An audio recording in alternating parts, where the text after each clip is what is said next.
Capture those special moments, turn them into lasting memories at the TDC Business Center.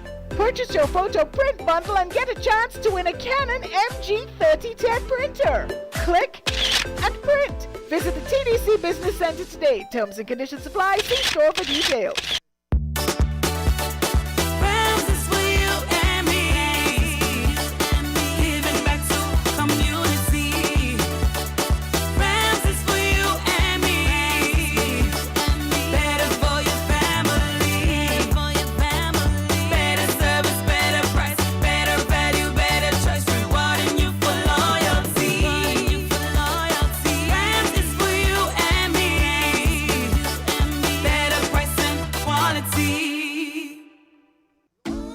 Broadband and TV is packed with even more value as you get a free Samsung tablet, free installation, and 50% off your bill for 3 months when you sign up now. Yes, a free Samsung tablet. Power all you do at home with up to 100 megabits per second super fast broadband. Plus, stay HD entertained with Flow TV. Stream, share, and do more on your new free tablet, which will also keep you connected on the go with ease. Sign up at a Flow store today. Conditions apply.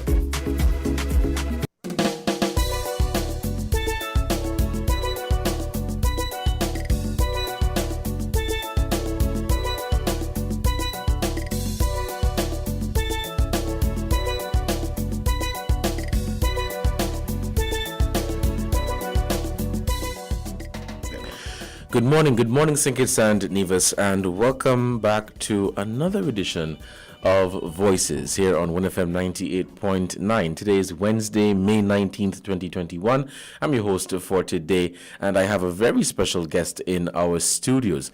His name is Dr. Terrance Drew, and he is the chairman of the St Kitts and Nevis Labour Party. Good morning, Dr. Drew, and welcome to the studios of WINN FM 98.9. Good morning, Devonne. I want to say thanks to you for having me here, and thanks to WINN FM for hosting me. I want to say good morning also to the listening audience. And so I look forward to a meaningful discussion.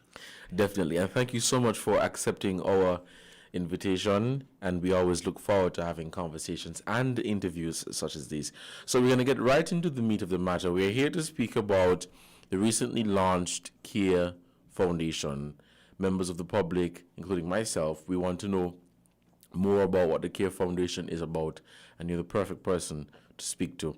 So my first obvious question would be, what is the CARE Foundation? Thank you very much. We recently launched, and we were established on February 22nd, 2021, that is this year, under the Foundations Act 2119, number 8 of 2003. So it is well established. Of course, there had to be some legal work that would have gone into this to make sure that it meets the requirements legally, so that we can be on good foundation when it comes to that aspect of it.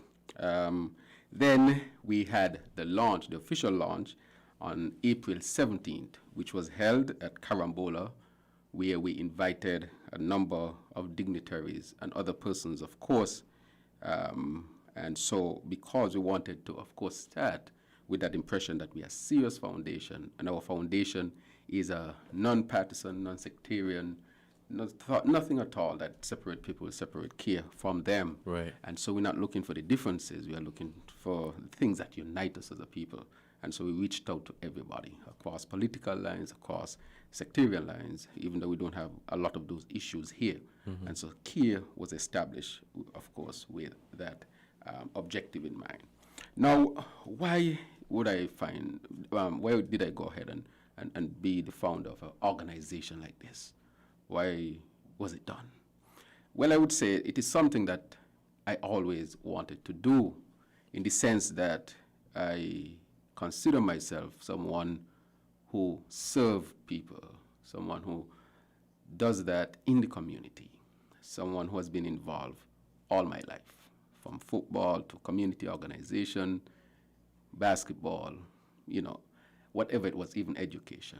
I used to run free classes for children, president of the St. Peter's Football Club, the basketball club, executive member of the Eagle Boys Club, for my work with other women, with the young people in St. Peter's, people like Mary Nurse, Anita Clark, Shauna, Maynard, that we really formed a group that brought young men because that was our response to the increase in crime in St Kitts and Nevis. And this was early in the 2000s, and that is why, partly why St. Peter's never really became a hotbed for criminal activities and even the establishment of gangs. There might have been something scattered here and there, but the establishment did not take place because partly of the work of that. And so this is a natural extension into my community work, and so it was time to really get established the CARE Foundation. So what does CARE stand for? CARE stands for, and it is CARE, it's compassionate action to reach and empower, which means we want to reach out to our people, be compassionate in our outreach, and to empower our people through a number of activities and programs that we will be running. And so we hope really to reach our people. Now, when COVID-19 hit, you recognize that the economies across the world were hit, and St. Kitts and Nevis was no exception. And there were a lot of people who fell into difficult situations. Even presently, people are in real difficult situations, and they are seeking to be helped. And I think as a community that we should step up where we can and help those who need help. And so that is really the impetus behind starting CARE at this point in time. And so we are hoping that by our programs that we are going to be launching, that we would be able to reach our people. And I'm sure that we would.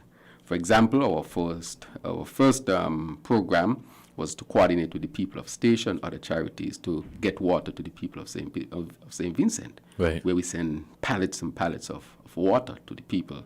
And we thought that that should have been the first activity. It's in keeping with our goals and principles.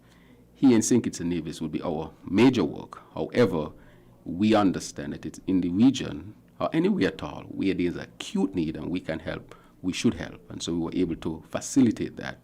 And I'm happy that that water was able to reach the people of St. Vincent, especially at the time when they need it most.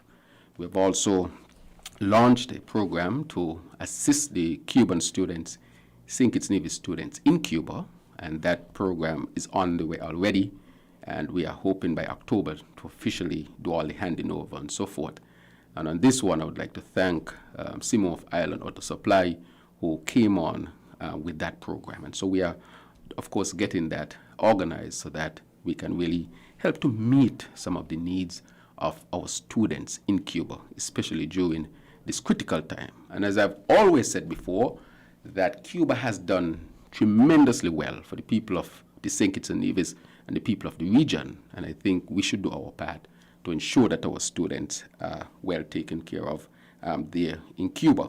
And one of the other programs we're going to launch is that we're going to launch a food bank, because what we recognized during the pandemic is that food had become an acute need for many persons. I mean, before the pandemic, some people already had it difficult. And, you know, the situation got worse for many persons after the pandemic. And we want to do that as a means to maintain it so that at least we can reach those people who need those needs filled.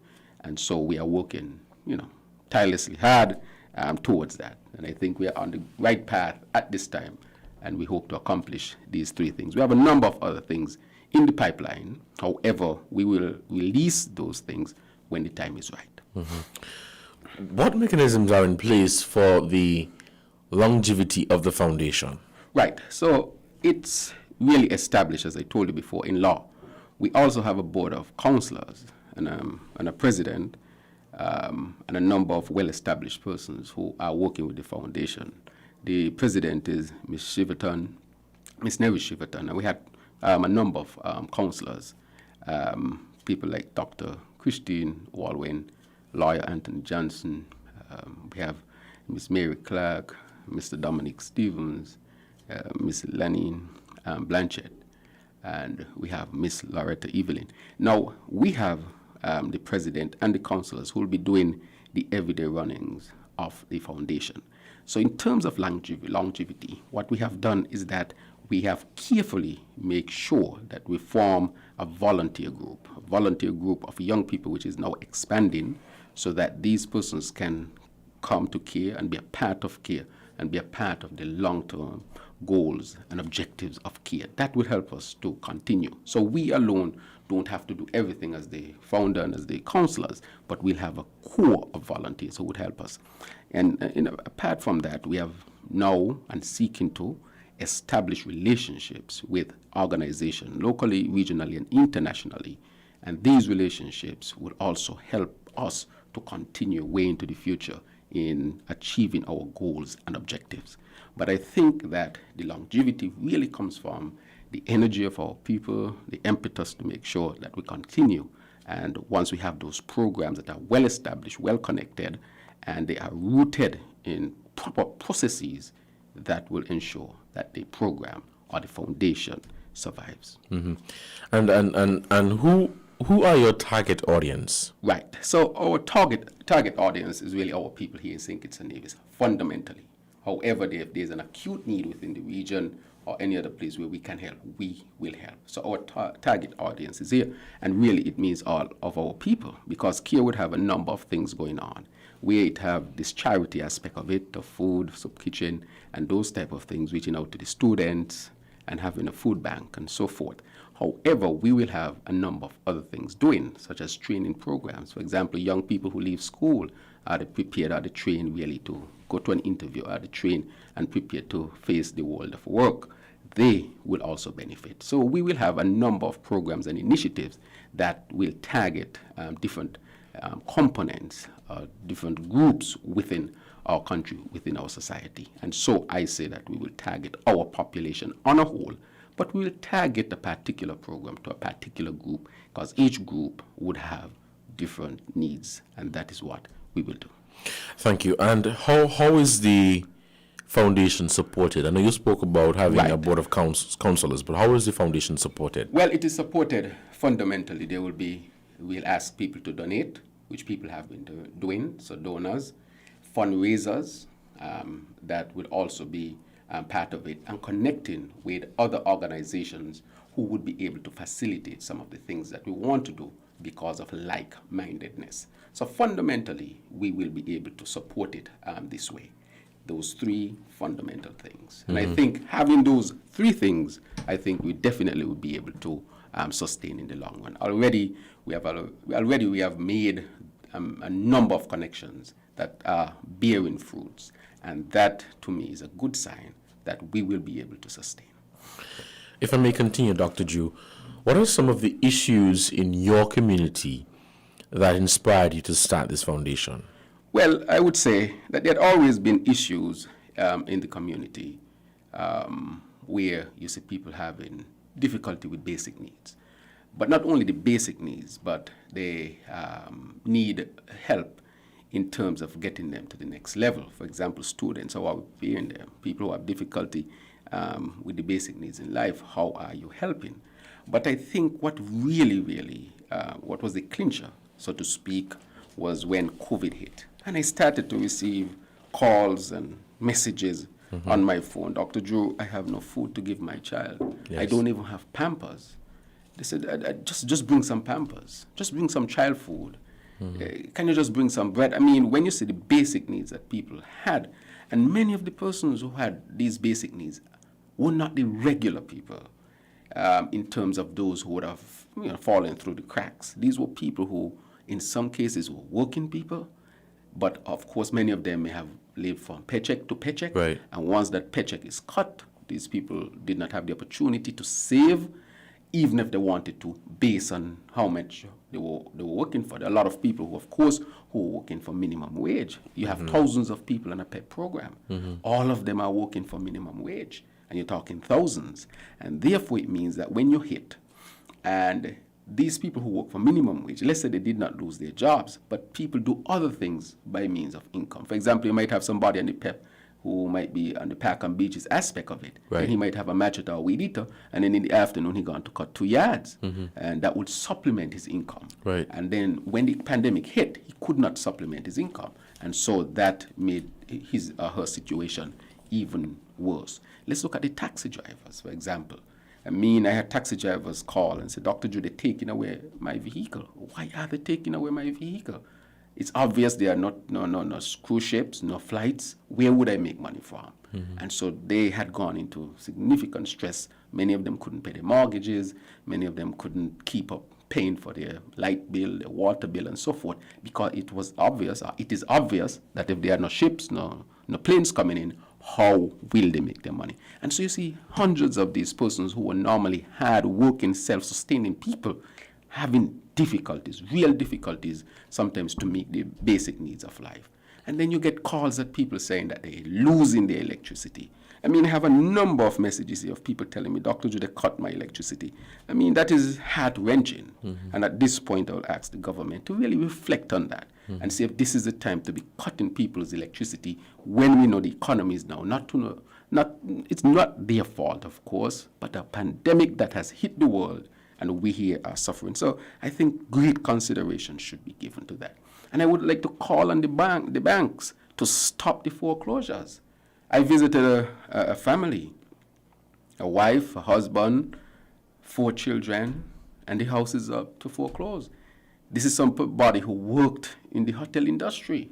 It's obvious that they would not have an income. And when you look at their track record before the pandemic, they had a perfect track record of meeting the bank's obligations in terms of making sure the mortgage is paid. After the pandemic, obviously they're out of work, and now the whole family is threatened to lose their home that they would have worked so hard for. So people are having difficulties, and I'm asking that there be some compassion for those who are hardworking, but at this time are facing difficulties. Right. And of course, the fault and the blame cannot be totally be placed at their feet. We all are hurting because the pandemic is hurting the economy, and we are all part of the economy, directly or indirectly. Some might be doing better than others because the industry might be open up, but you suffer nonetheless because we are all connected. Dr. Drew, what to your knowledge has been done to fix these issues? Right. So I would say there was a stimulus package. It was not enough. I know people probably get $1,000 maybe on 2 or 3 occasions. Couldn't even meet their mortgage payment. I think that there should have been a deeper discussion between the government, the banks, the electricity department, the water department, to suspend the payments to a great extent. You can study cases of persons, you can take them one by one if you want, and see really how these persons could be helped. Let's say during the pandemic, we will look at the mortgage. I know in the United States they had laws to say you couldn't evict anybody from their houses. Yes. They had to do those things because if you don't do those things, people are already under stress from a pandemic. And then on top of that, they are worrying, my light is going to cut off, my water is going to cut off, the bank is going to come to me. Then I have to scrunt to find food to feed my family. That is excess stress.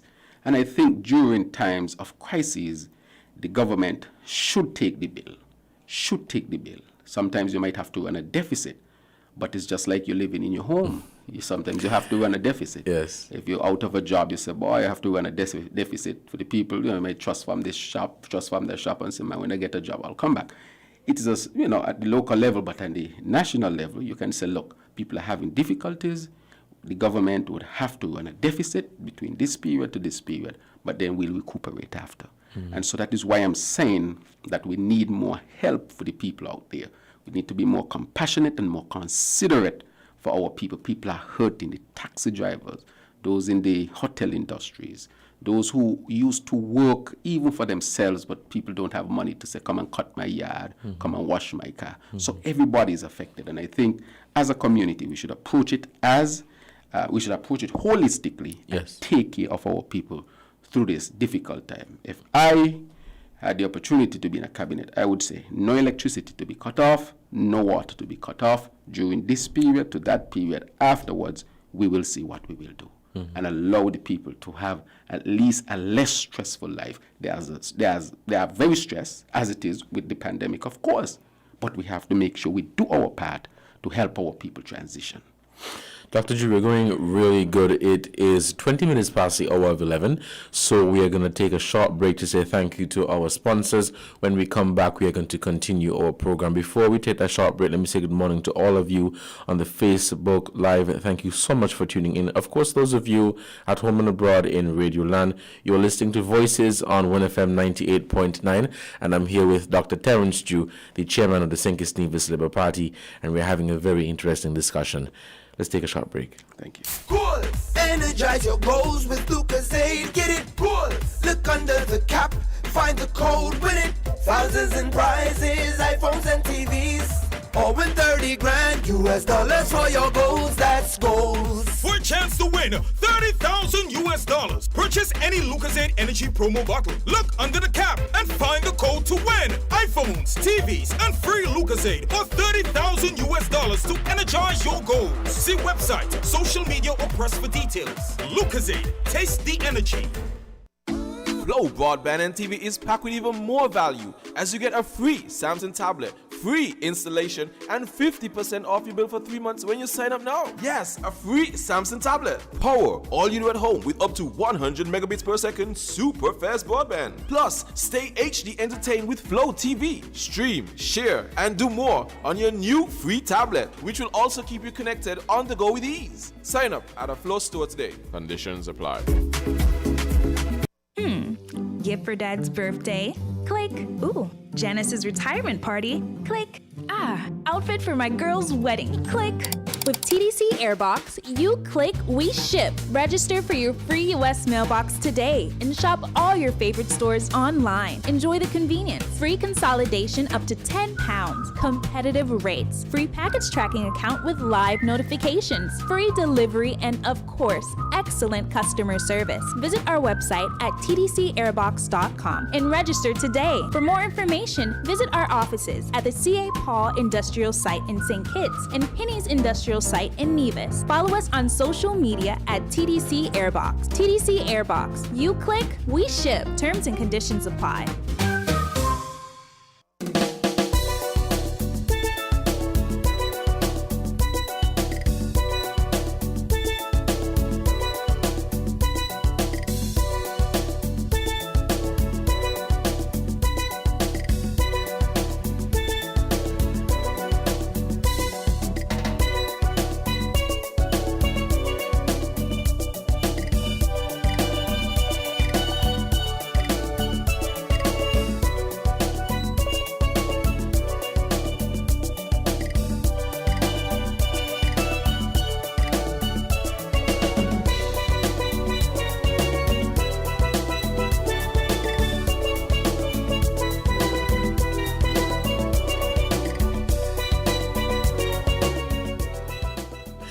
Welcome back to Voices on WINN FM 98.9. I'm your host, Devonne Cornielius.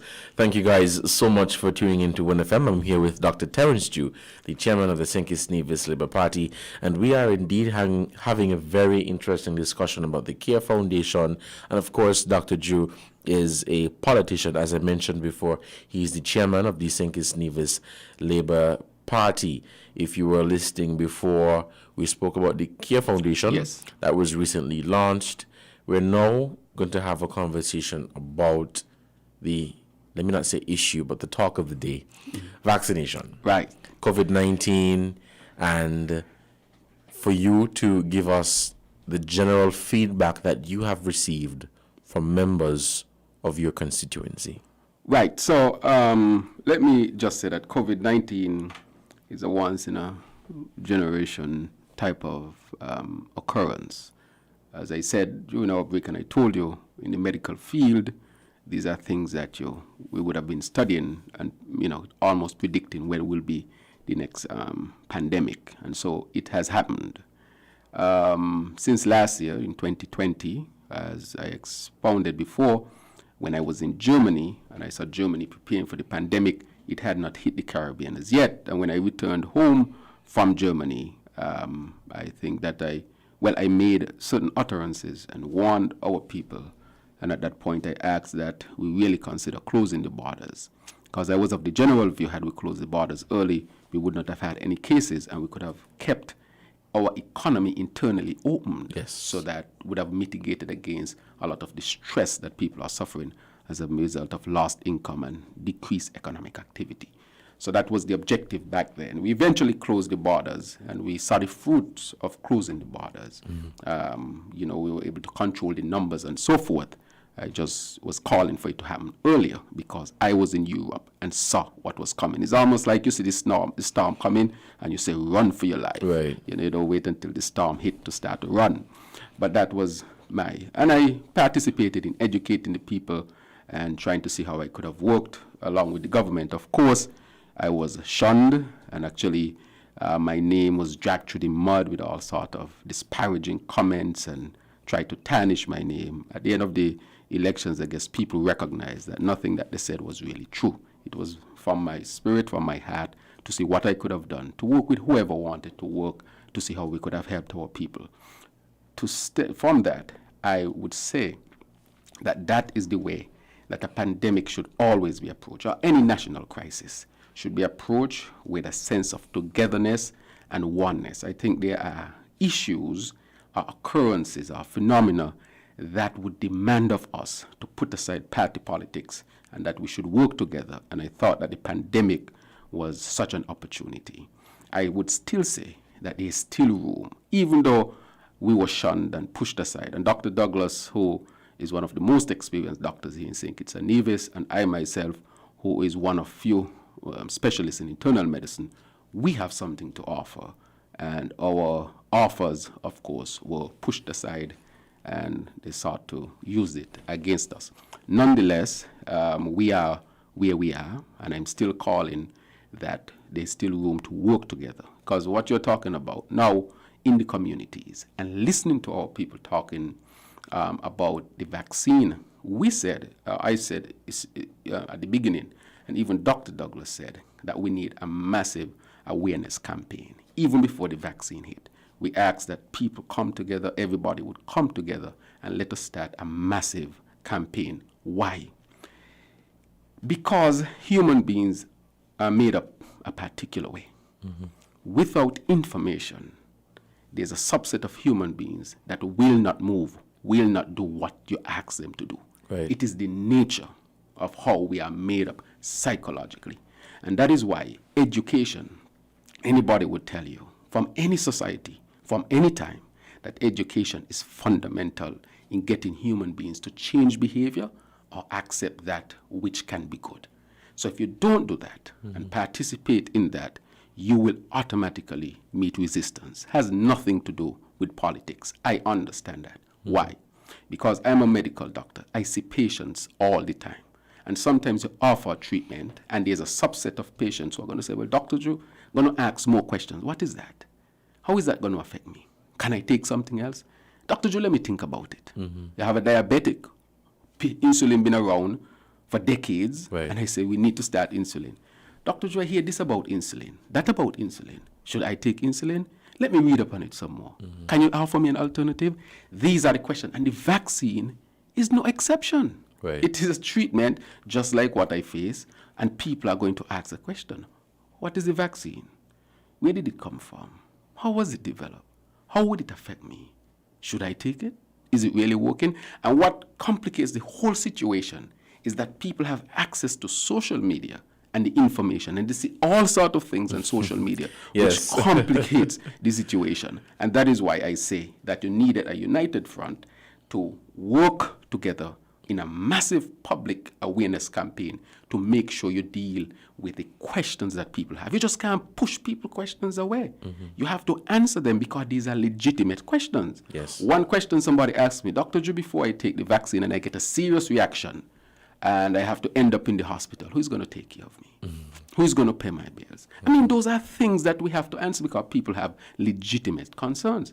Dr. Drew, I suffer from severe allergies. Should I take the vaccine? Should I not take the vaccine? I'm scared because last week I ate something. I mean, these are real nuts and bolts issues, nothing to do with politics. Because in my practice, I have patients from all spectrum of the political climate here in St. Kitts and Nevis.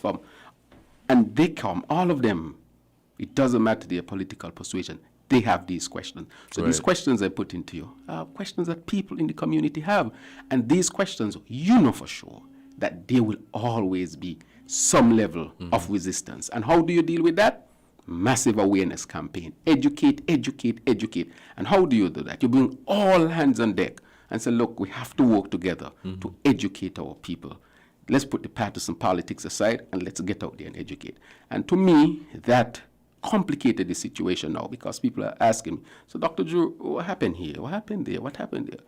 They're hearing things, not seeing things. You're not working together. What's going on? These are other legitimate concerns from the population. So I think coming together would have been the best thing to deal with the pandemic.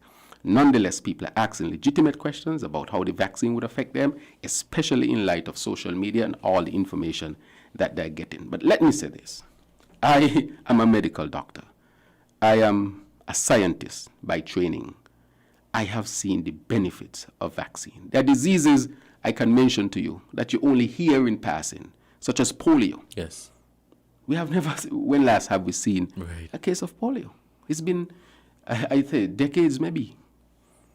Measles, German measles, rubella, as we call it. Yes. We now vaccinate against hepatitis, meningitis. And so there are a lot of diseases that we are not seeing because of vaccines. And so as a scientist and having studied this, I have recognized that. However, there are serious concerns with respect to taking a vaccine. Even here in St Kitts, the Rastafarian community is not a community that participates in vaccination. And you cannot just go out there and force them into that. You have to at least respect them. What do I say? You open up a dialogue, open up conversation. Do not mandate, educate. Right. Do not mandate, educate. Because I said to somebody the other day, I lived in Cuba, I lived in the United States for a while. I said to people, if the President of the United States if he were to suggest that vaccination be mandated, I can guarantee you he's on the brink of a civil war. Because when I lived in Texas, people take their civil liberties very seriously. Yes. And they don't think that any government should tell them what they should do and not do with their bodies. That they would fight for. And so what they started there and what they encouraged there was not to mandate anybody, but let's start a massive education campaign. And so in the hospitals, on the streets, in the super, wherever you went, there was education. And so with a lot of education, people, would come around. And that is why I say educate. Educate, don't mandate. If I may add, Dr. Drew, I too have been interacting with members of the public throughout the different communities, and I would say that I get the very same response. Some persons, we know now that there is a reluctance and a hesitancy to taking the vaccine, and some persons may not understand. The argument that I'm hearing now is that, well, you take paracetamol, you take Advil, you take these different medicines. Why don't you have the same questions for those medicines, for those prescriptions, but you have the questions now for the COVID-19 vaccine? And so there seems to be, in my opinion, a push for people to take the vaccine instead of really giving them that opportunity to learn more about it. And so we're hearing comments all across the region about making it mandatory. You either take the vaccine or you go home. You take the vaccine or you can't get pay. Or you have to take the vaccine or show proof that you are negative of the coronavirus disease. And so we understand that people are placed in a very difficult position, because now you have to take the vaccine, which you have expressed you are not open to taking, or you have to find $200 every 2 weeks to find a COVID-19 test. So people are indeed placed in a very difficult spot. Yes, there will be people who will be open to taking the vaccine. That is completely fine. There are others who have said, as you mentioned, the Rastafarian community, who are not open to taking the vaccine. So I too have seen some feedbacks throughout the community here in St Kitts and Nevis.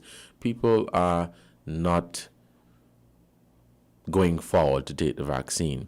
Now, as I made mention about people talking about other medicines and not questioning those medicines, right? What would you say to that?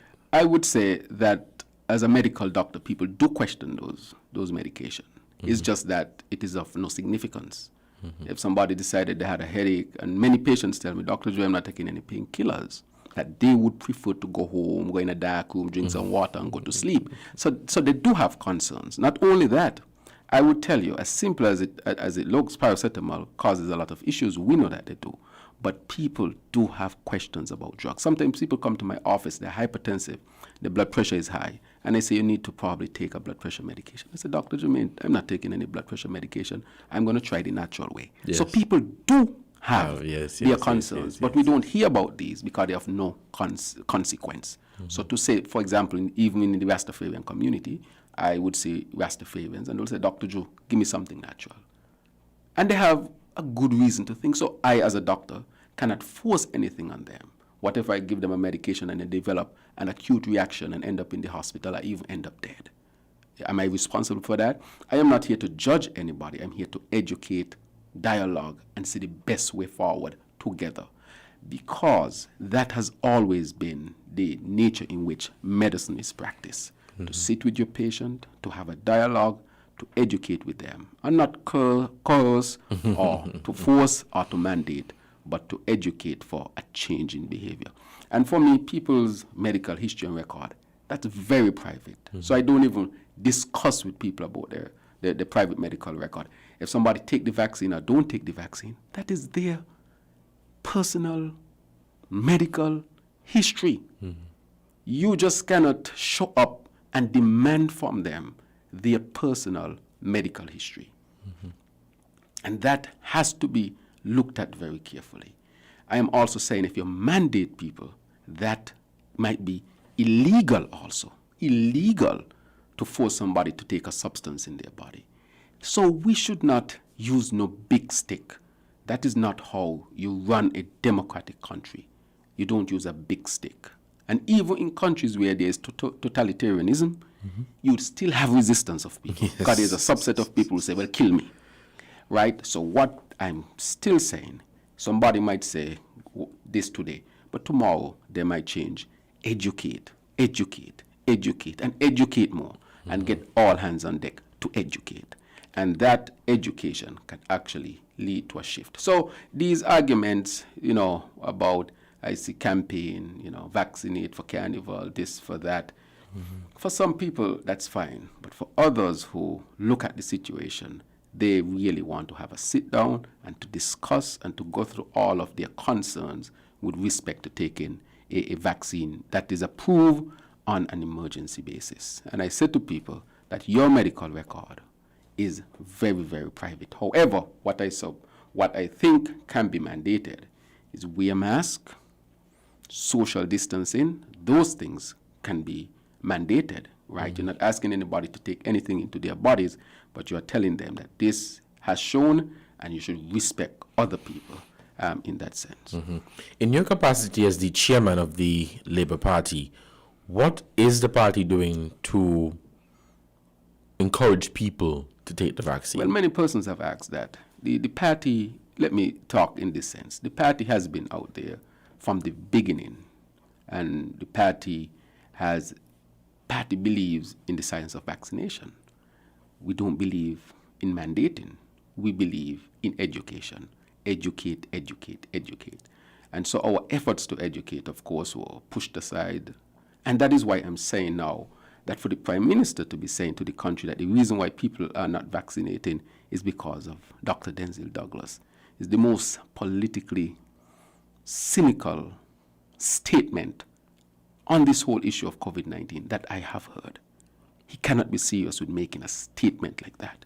Instead of making a politically charged, divisive statement like that, which has further politicized the situation and will not help the situation in general, he should be, as the leader, be magnanimous, put out the olive branch and reach across. Because Dr. Denzel Douglas has the political acumen, he has the medical acumen. Remember, he was the international leader on the response to HIV/AIDS. I don't think we fully understand Dr. Denzel Douglas's input in controlling the AIDS epidemic and pandemic, if you can go that far, in the world. He was the one who came up with the idea of how you can fund the AIDS medication to reach the countries that were affected the most. That was one of the biggest, and for that he got the Trumpet Award, and Bill Clinton tipped his hat. Bill Clinton, former president of the United States, tipped his hat to Dr. Denzel Douglas for one of the best ideas, if not one of the better ideas, if not the best, in terms of how do we get medication to the poor people of the world. So we are not against educating people, participating. It's just that we were pushed aside, we were ostracized. I suffered most as a result of that. And I say today that our people should reflect on those things and recognize that the St Kitts and Nevis Labour Party has as its leader a doctor, has as its chairman a doctor, and we understand the science. And we were never against science in the first place. As a matter of fact, we wanted to be at the table to help our people. Mm-hmm. Now, of course, the St Kitts and Nevis Labour Party is a political party. And as you mentioned, the party was out there from the beginning in the vaccination efforts. I know we spoke about the general feedback from members of the community, but what about the feedback from Labour supporters? Well, Labour supporters are like any other citizen. Mm-hmm. Some have taken it, and some have not taken it. Mm-hmm. Some have the concerns, and some want more information. Mm-hmm. So to separate, and your question is valid because people are trying to frame it that way. But the truth is, this is not really along party lines. Mm-hmm. This is really human beings responding to something new. And it is the same way. I met a gentleman the other day, staunch supporter of unity. And he's a Rastafarian, and he is not into taking the vaccine. Mm-hmm. That is not along party lines at all. So just like any other group, the Labour Party has a spectrum of people with a myriad of responses. Mm-hmm. We are not different. Mm-hmm. Because the reason why I asked the question is exactly what you said. It was along the line of, well, I don't support the government, so I won't take the vaccine. But I have interacted with people who support the government, yes, and they have not taken the vaccine. I have interacted with people who are members of the opposition on St. Kitts and on Nevis, and they have said, I've taken the vaccine. Yes. They went forward, they took the vaccination. So in my humble opinion, I don't think you might have some. Let me say that. Yeah. You might have some people. But the minority. But generally, I don't think people are saying, well, I'm not going to take it because Dr. Harris is the Prime Minister or Mr. Brantley is the Premier. I don't think that is the general... That is not the general sense from our people. No, let me tell you, and you're hitting the nail on the head. In my medical practice, I see people who support the Dr. Harris and the unity government, if you may call it that. And when people get sick, people ain't care, to put it in our local parlance. People really don't care. People just want who is the best person or the better person in their own mind who can take care of my situation right now. I just want to be alive. Mm-hmm. And so it is not broken down along party lines at all. It is people would have their issues. Mm-hmm. Some will go forward. Some will have issues. Some need more information. And that is why education is always the key. Mm-hmm. Dr. Drew, it is 11:44, so we're going to open the phone lines. The numbers to call are 466-0989, 762 and 662. We're going to take a short break to say thank you to our sponsors, and when we come back, we are going to take your calls right up until 12 for the headline news. You're listening to Voices on WINN FM 98.9. I have here in the studio Dr. Terrance Drew, chairman of the St Kitts and Nevis Labour Party. Let's take a short break. Yes. Buying your medication is easy with City Drugstore's curbside pickup. WhatsApp our certified pharmacist at 662-8769 with your requests. For prescriptions, take a clear photograph and send for review. We will engage you in dialogue and then provide a quotation and link for payment. You can then pay via TDC's online payment portal. And once the transaction is complete, you'll be notified that your pickup is ready.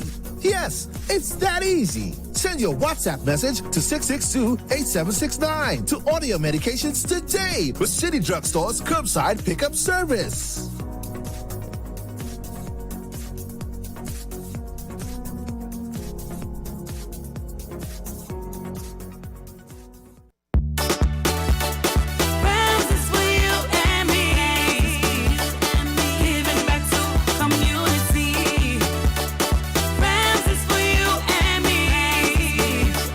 Better for your family.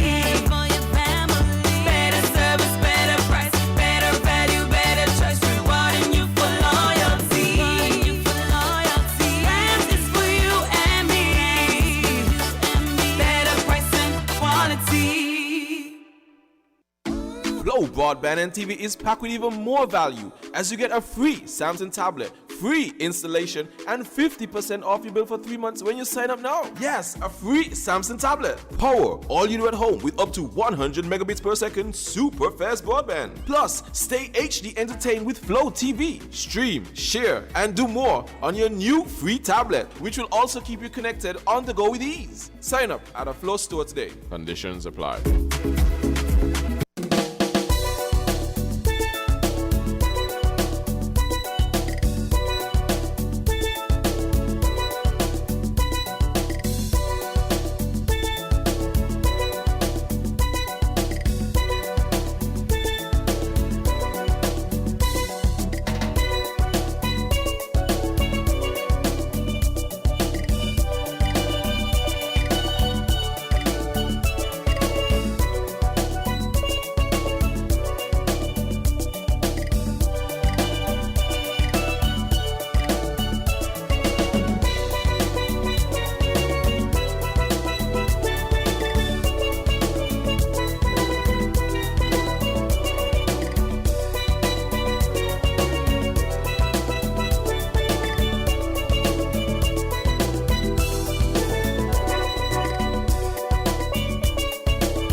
Welcome back to Voices on WINN FM 98.9. Do we have a caller? We have no callers. Dr. Drew? Yes, I wanted to touch a little bit on the Constitutional Conference. We seem to have a caller on the line. Yes. Let us take this call, Dr. Go Drew. ahead. Caller, good morning. You're live on Voices. Good morning, Dr. Drew. How are you? Good morning, I'm fine. And how are you? Very good. Excellent. I am a big unity. Yes. I don't know how big I could get. But Dr. Drew, I love you. I love the conversation. But this is not a government thing. This is not a political thing. This is something going inside of your body. Yes. And I am not going to take it because I love Timothy. I love the Unity Party. I may want the Labour Party. This is what going in. This is something actually going inside in your body. You is going to have to live with it and die with it. And I am not taking it. Love to all. Bye. Thank you, caller, so much for your contribution. Exactly the point that we're making, the caller touched on. I would like to say we had the Constitutional Conference this past Sunday.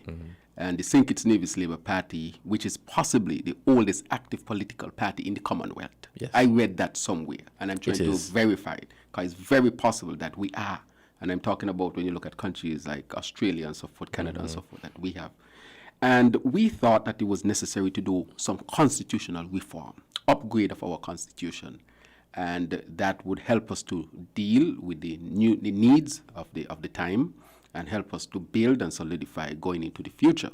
And so we would have started exercises, a number of exercises of consultation and listening to our people, having political scientists come in and study the whole situation and make recommendations and give us reports. So this was the culmination of many years of work. And I'm very proud that our party was able to do this. This shows our maturity. It shows our foundation as a party and how strong we really are. I don't think any other party in the Federation would have had such an exercise like the St Kitts and Nevis Labour Party. We believe in good governance. We believe in having a constitution that governs our organization because, believe it or not, I have studied it. And it is because of these things why the St Kitts and Nevis Labour Party is so strong. Our structure. And we are serious when it comes to our structure. We are serious when it comes to our constitution. And that, more than anything else, is holding us and has held us together. And so we were able to make a number of fundamental changes to the constitution, and we are very, very happy for that. I want to thank those of our comrades who worked tirelessly hard in committees, who sat down to discuss, who gave their reports. There are so many names to call at this point in time. And I want to thank, of course, the leader of our party, who was a part and parcel and fundamental part of it, and all of the other leaders, and the rank and file, who I consider to be the heartbeat of labor, who would have been a part of the process. And so that exercise was extremely successful, and we are happy to have accomplish that. Mm-hmm. Dr. Drew, we have a call on the line. Let's take this call. Caller, good morning. You're on the air. Hello, good morning, Mr. Cornelius. Yes, good morning. And how are you today, sir? I'm doing good, thanks. And I wish to say good morning to Mr. Drew, Dr. Drew. Yes, good morning. Good morning. Dr. Drew, I like your mantra in terms of education, education, education. You coming from the field of medicine, it's quite appropriate that, you know, we educate our people in terms of what the vaccine might entail, even though you did not go into the crux of what the ingredients might be.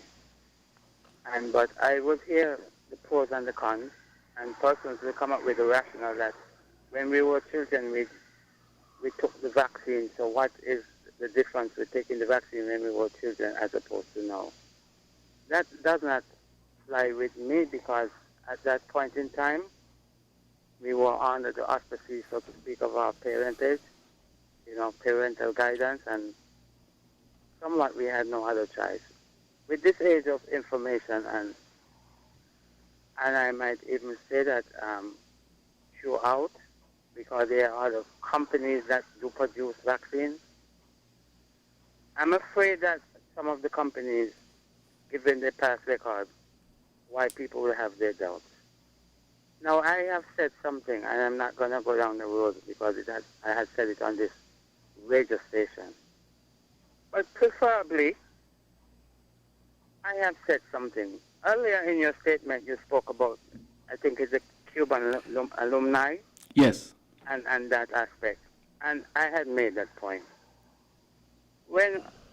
The Cubans have gave human service, and for me to be in a hospital, having a Cuban doctor taking care of me, I would not see why wouldn't I want, and in terms of the powers that be, why wouldn't I want having given such a service and knowing that Cuba also produced a vaccine, and given our track record here on St Kitts and Nevis, if no other place else,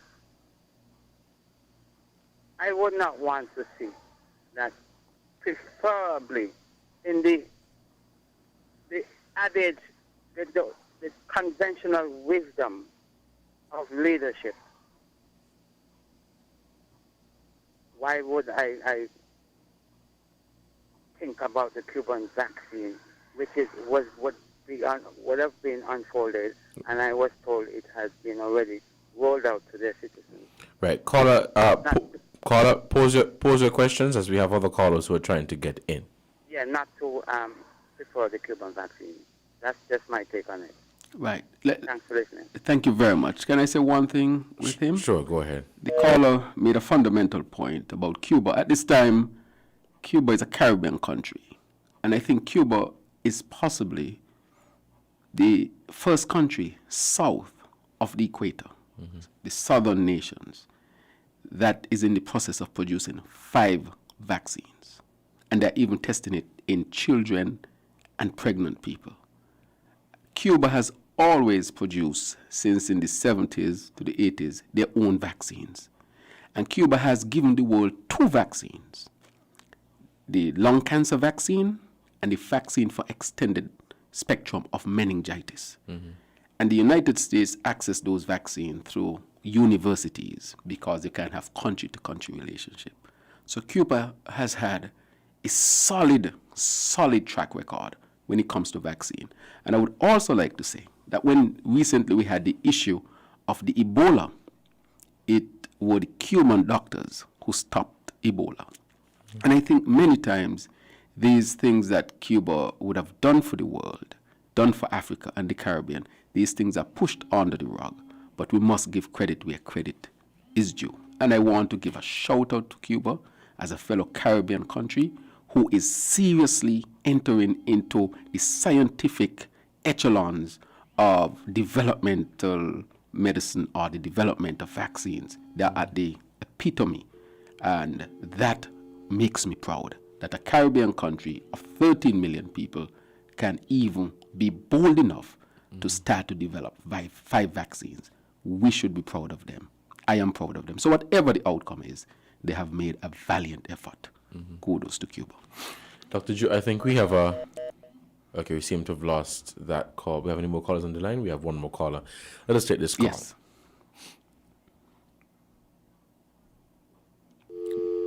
Okay, we seem to have lost that call. Caller, so sorry. It is 11:56. We are wrapping up and we're getting to the end of our program. Again, thank you so much for accepting our invitation and being here in the studios of WINN FM 98.9. This is Dr. Terrance Drew. He's the chairman of the St Kitts and Nevis Labour Party. We had a very interesting conversation about the CARE Foundation and what the CARE Foundation is about. We had a conversation about mandatory vaccination, some of the issues that you face in your community and issues that you have responded to. The St Kitts and Nevis Labour Party supporting the vaccination program. Now, what I wanted to ask you, Dr. Drew, as we're wrapping up, as a person who, whether you're a politician, a public official, a medical doctor, have you taken the vaccine? Well, what I have said, and that is a question that people normally ask. I had a patient recently, and she was being sent home because she did not take the vaccine. I asked her one fundamental question. Why is it somebody was accessing your medical record? Did you give them that? Nobody should access anybody's medical record. And I stand firm with that because people are being discriminated against. And that is what I would say with respect to that. However, I'm a medical doctor and I know how to take care of myself.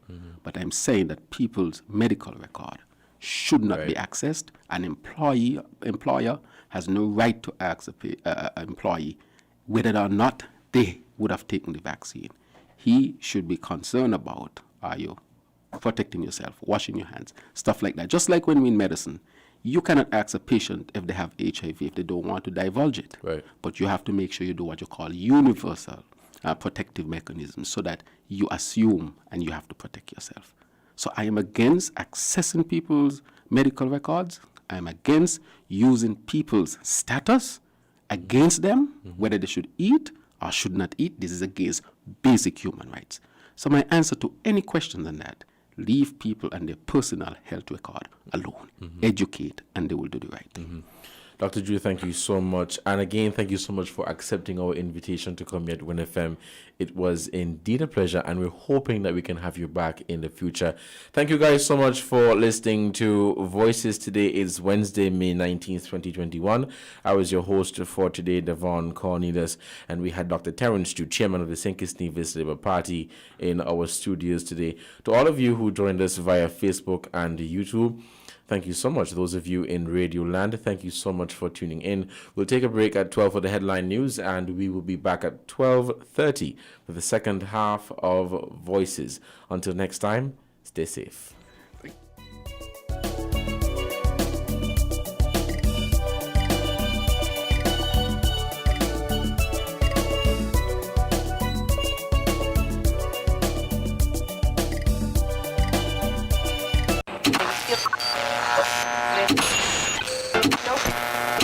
Found the sound. 98.9 WINN FM.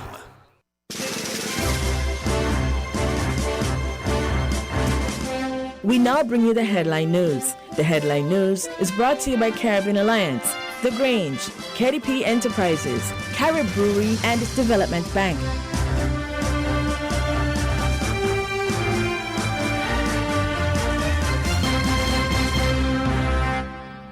Shipping your cargo shouldn't be a hassle. It can be as easy as a single call to Amerijet International, your worldwide cargo transportation solution. We provide all the services you need to ship your goods anywhere in the world. Whether your shipment is fresh, frozen, large or small, alive or hazardous, you can count on Amerijet to deliver it safe and sound. Amerijet International, by land, sea or air. We get it there. For more information, visit us online at www.amerijet.com or call us at KDP Enterprises, telephone number 466-9595. We are faced with tough decisions every day, but choosing the right home or motor insurance shouldn't be one. You need fast claim settlement from a company that's been rooted for over 31 years.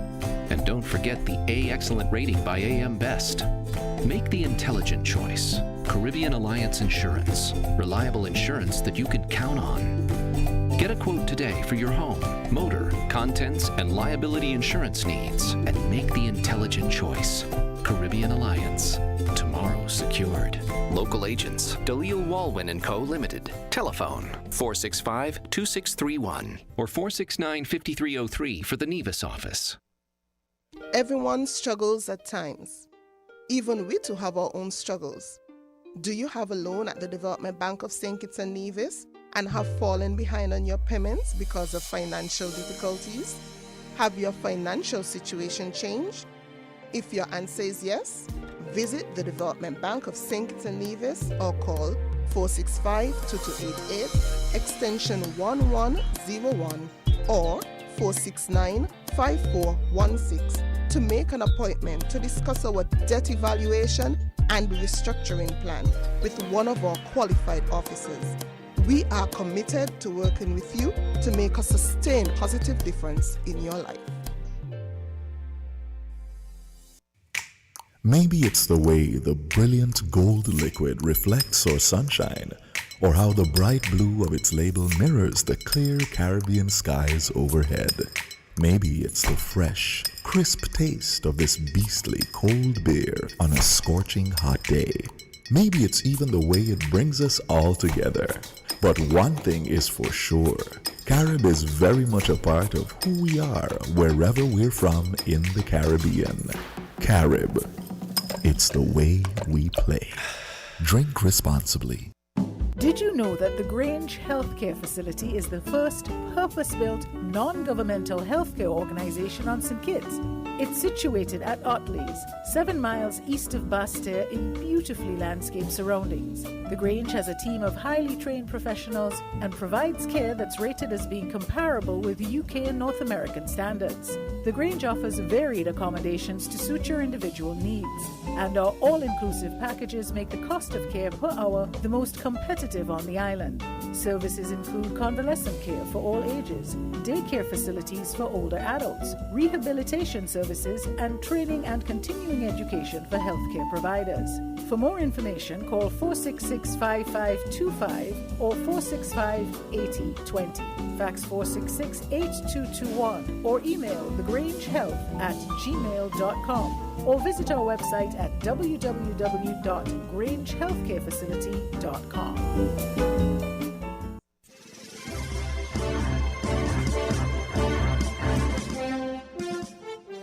With the WINN Headline News, I am Kevon Brown. Making the headlines, woman charged for money laundering and larceny.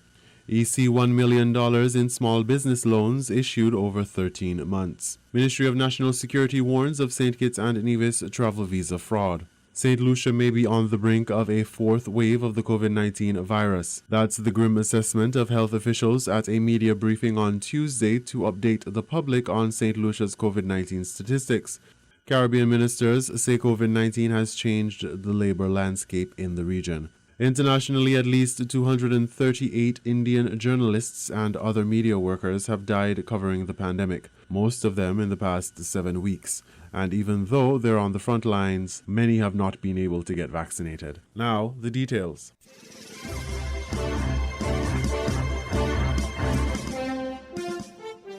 Latoya Rollins, a 33-year-old woman of Buckley's estate, was arrested and charged by the Royal St. Christopher and Nevis Police Force on 2 warrants for the offence of money laundering and on 2 warrants for the offence of larceny by servant committed between January 2019 and August 2020, according to a press release. Rollins is accused of stealing just over $390,000 from her previous place of employment during that period.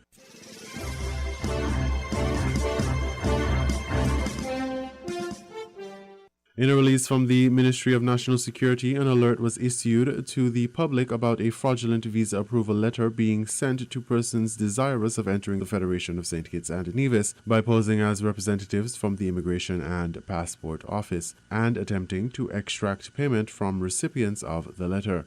The ministry further stipulated how to legitimately apply for a visa. The process is done completely online via evisa.stkitsnevisonline.com, and it takes 7 to 10 days to process the application. An email would be sent confirming that the application has been received. The Ministry of National Security would make contact if additional information is needed. If the application is approved, a confirmation travel letter is sent via email to the applicant in the form of an electronic entry visa, which does not guarantee entry into the country. The processing fee is payable to the Immigration Department upon arrival in St Kitts and Nevis and through no other channels currently.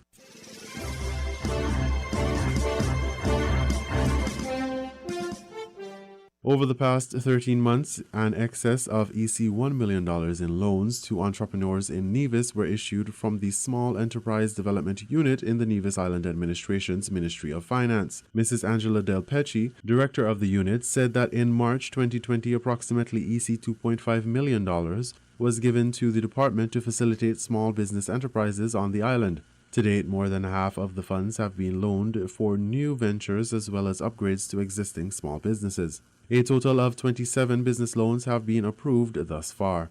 The program offers microfinancing for men under the age of 35 and to women. Mrs. Del Pecci said, quote, "The majority of the applicants have been women below the age of 50, and the financing has been for tourism-related business, food and beverage, landscaping, and hair and beauty," end quote. At a recent tourism small business entrepreneurship workshop facilitated by the Ministry of Tourism in the Nevis Island Administration, Premier Mark Brantley reminded persons of the low-interest loans offered by the government through the Small Enterprise Development Unit. Quote, "The financing is only up to $100,000, but the idea really was that it provides microfinancing in order to help you to get a better start," Brantley stated. When applying to the program, applicants require a business plan, a valid business license, 1-year income and expense statement for existing businesses, 2 valid pieces of identification, proof of a valid purpose for the loan, and a business account for the disbursement of funds should the application be successful.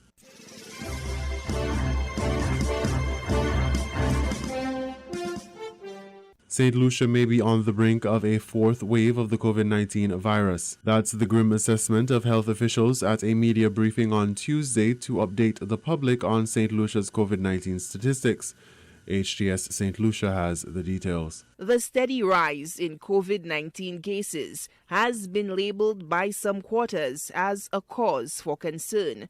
In a media briefing held on Tuesday, health officials sought to provide insight into the current situation and the possibility of a 4th wave if non-compliance of protocols continues. As we've been seeing over the last few weeks, the increase in social activities, and from our contact tracing, we note that the areas where we see the increases in cases, where we're getting most of the cases, are in the areas with increased social activities starting up.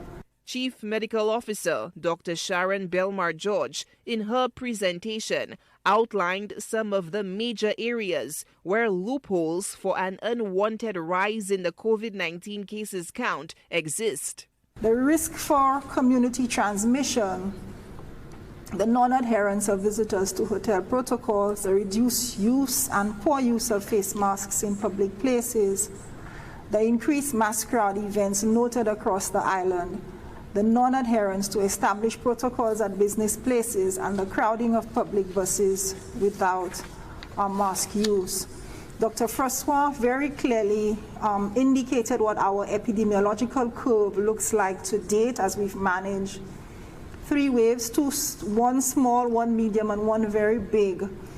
And when we review the various measures, we know what works, and that is specific to our country, St. Lucia. The intention, according to the Chief Medical Officer, is to alert the public of the worrying trend in the epidemiological curve. Previously, we were managing with a rate of transmission of 1.1. We have gone up to 1.54, and we see the upward trend towards a 4th wave in country. We are at a very critical point, and we want to ensure that everyone is aware of where we are, and our actions at this point is really going to determine how we continue to to manage, we can end up getting to a major outbreak, as we are seeing happening in the rest of the world. Personal responsibility was the action call, with the general public reminded of the tried and tested protocols that are proven to keep COVID-19 at bay and break the spread of the transmission. Solange Alfred, HTS News Force.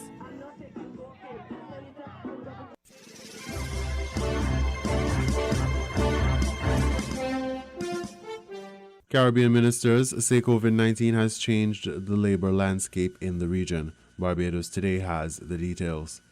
The COVID-19 pandemic has greatly changed the labor landscape in the region. That's the view of the labor ministers of Guyana and St. Lucia, who agree that adjustments have to be made to meet the needs of both employers and employees in the Caribbean. Speaking during a webinar hosted by the International Labour Organization yesterday, Guyana's Joseph Hamilton admitted that the labour landscape was quickly changing and the health and the safety of workers were of paramount importance. The labour landscape in Guyana is changing drastically. The whole issue of labour relations here, the whole issue of the labor market is changing drastically because of the new sector that has come to Guyana, more so the oil and gas sector, and all the relevant spin-off that will come with it. And at the level of the government of Guyana, we are putting everything in place to ensure that we can facilitate employers and employees to contribute to national development. We have increased by 200% the amount of occupation safety and health officers we had in this country when we took office. And we have increased by some 40% labor officers in Guyana to ensure that we can properly supervise labor relations. We can properly ensure that workers are working in safe spaces. Minister Stevenson King of St. Lucia said it was critical to strengthen resolve while trying to rebuild from the disastrous impact of the COVID-19 pandemic. St. Lucia, like most Caribbean governments, is totally dedicated to the pursuit of unemployment eradication. We continue to grapple with high rates of unemployment, particularly among our youth, which has been exacerbated by the current circumstances of the COVID-19 pandemic. In that regard, I am pleased to announce that as part of our national strategy for recovery from the COVID-19 crisis and our commitment towards longer-term resilience, we have accepted the recommendations of the ILO to implement a National Public Employment Program, PEP. The initiative is geared towards the generation and institutionalization of decent, productive, and sustainable jobs.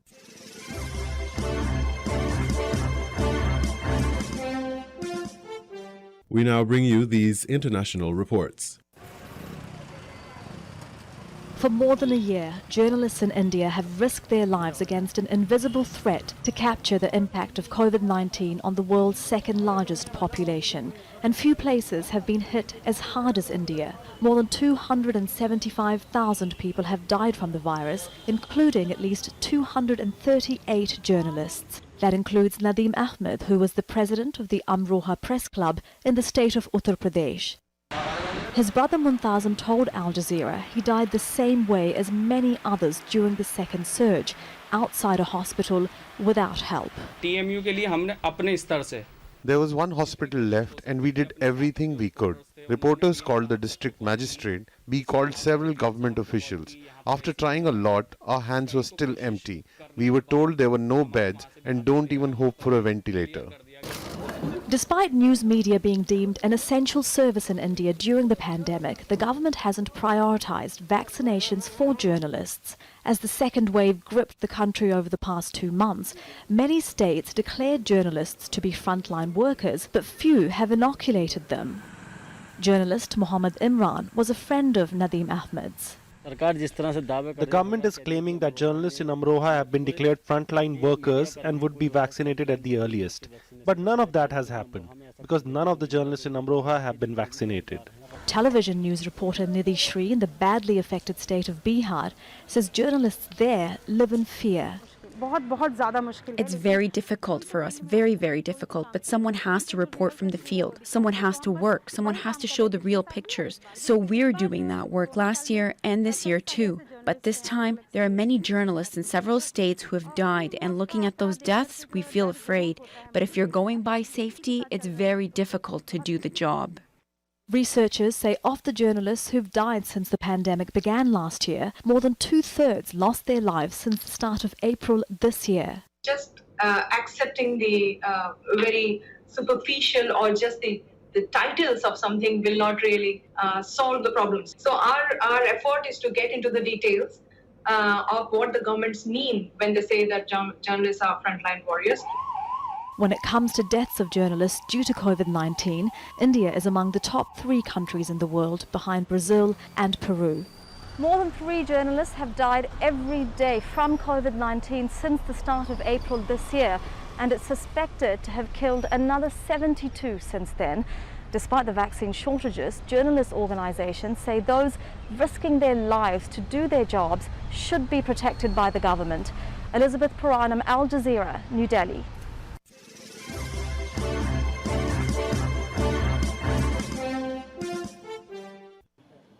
At a COVID-19 vaccination center in Goma in the Democratic Republic of Congo, nurses wait for members of the public to show up for a free vaccine. Hours go by, sometimes days, before a patient appears willing to get inoculated. Only about 5,000 people out of 90 million have taken up the offer of a vaccine. Among those unwilling to get vaccinated are health workers, doctors and nurses who don't trust the vaccine. We don't know the real truth about the vaccine. Our government isn't very clear with us on who should be getting it, elderly people or us. We just don't understand what is in it and who it is for, and until they provide us with some clarity, I refuse to get inoculated. Fear of the vaccine appears to be spreading faster than the vaccine itself. Since the Ebola outbreak, there has been a general distrust in the country among health workers, with people fearing that they spread viruses instead of protecting the population. Add to that videos online like this one, where a French doctor last year suggested that vaccines should be tested on Africans before being administered to Europeans. Faced with such skepticism, the government is giving away 1.3 million doses of AstraZeneca vaccines it received last March to other African countries. But they too are struggling to inoculate their populations. In South Sudan and Cameroon, only a fraction of their populations is vaccinated. There are many rumors and much misinformation online, but in regions where most people don't have access to the internet, that alone doesn't explain why so many are not taking up a vaccine free of cost. The UN says governments aren't doing enough to accurately inform their citizens and make doses readily available to them. In Uganda, where there's only enough doses to vaccinate 1% of the population, President Museveni is leading by example. UN officials admit getting people vaccinated in months in countries where it is taking decades to get children inoculated against measles or yellow fever is a challenge. Well, actually, while getting vaccinated might seem to be free of cost, it's actually not that simple. You know, there's a journey to get to the health center. You either need to pay for transportation, so that's going to be your bus fee or your taxi fee, or you have to walk. So there's a cost associated with getting your children vaccinated or getting yourself vaccinated, and that's a high price to pay. And that's a massive challenge for very vulnerable families. The India variant is already on the African continent, but without enough vaccine doses available and few vaccinated, the fear is the situation can only get worse. Nicholas Hawk, Al Jazeera.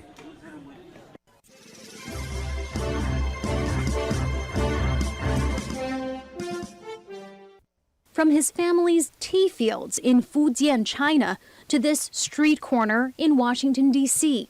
Brewing Chinese tea for American customers was Yunhan Zhang's vision when he opened his tea shop in February 2020. But the timing was terrible. We didn't really have any knowledge about what kind of result we will be facing. Just 3 weeks in, the shop had to close due to pandemic restrictions. That was also when Zhang started to hear U.S. leaders using racist terms linking the virus to China. America will prevail over the China virus. China has been blamed for basically everything possible. So, of course, it will get blamed for the pandemic as well. Business was slow after the shop reopened. One day in November, Zhang was alone when a man approached. I could hear he was shouting something in China. The man pepper sprayed Zhang, then left. Zhang says he struggled to call police for help. I was coughing really bad. I couldn't really say anything. Then I went on the street. I was trying to find someone to help me finish the call. I just couldn't find anybody. Researchers say the number of hate crimes targeting Asians reported in major U.S. cities since the beginning of the year has more than doubled. That is despite increased awareness and protests in Chinatown communities around the country.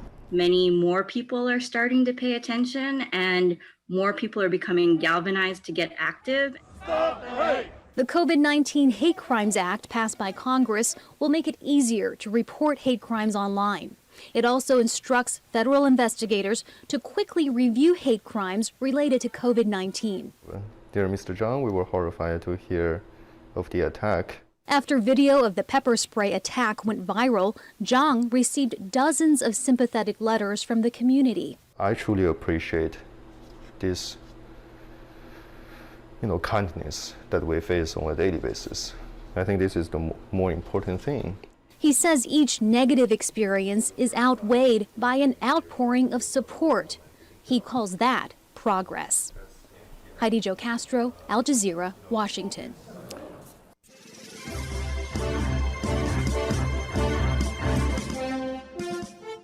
You were listening to the WINN FM headline news on 98.9. Our top stories were: woman charged for money laundering and larceny. EC $1 million in small business loans issued over 13 months. Ministry of National Security warns of St Kitts and Nevis travel visa fraud. St. Lucia may be on the brink of a fourth wave of the COVID-19 virus. That's the grim assessment of health officials at a media briefing on Tuesday to update the public on St. Lucia's COVID-19 statistics. Caribbean ministers say COVID-19 has changed the labor landscape in the region.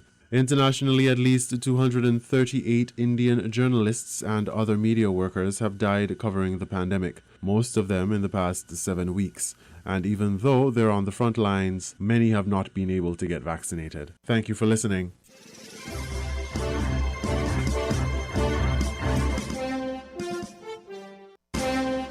That was the WINN FM Headline News. The WINN FM Headline News was brought to you by Caribbean Alliance, The Grange, KDP Enterprises, Carib Brewery, and Development Bank.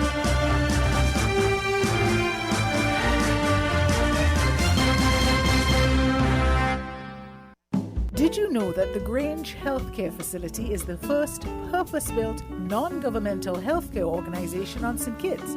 It's situated at Otley's, 7 miles east of Basseterre in beautifully landscaped surroundings. The Grange has a team of highly trained professionals and provides care that's rated as being comparable with UK and North American standards.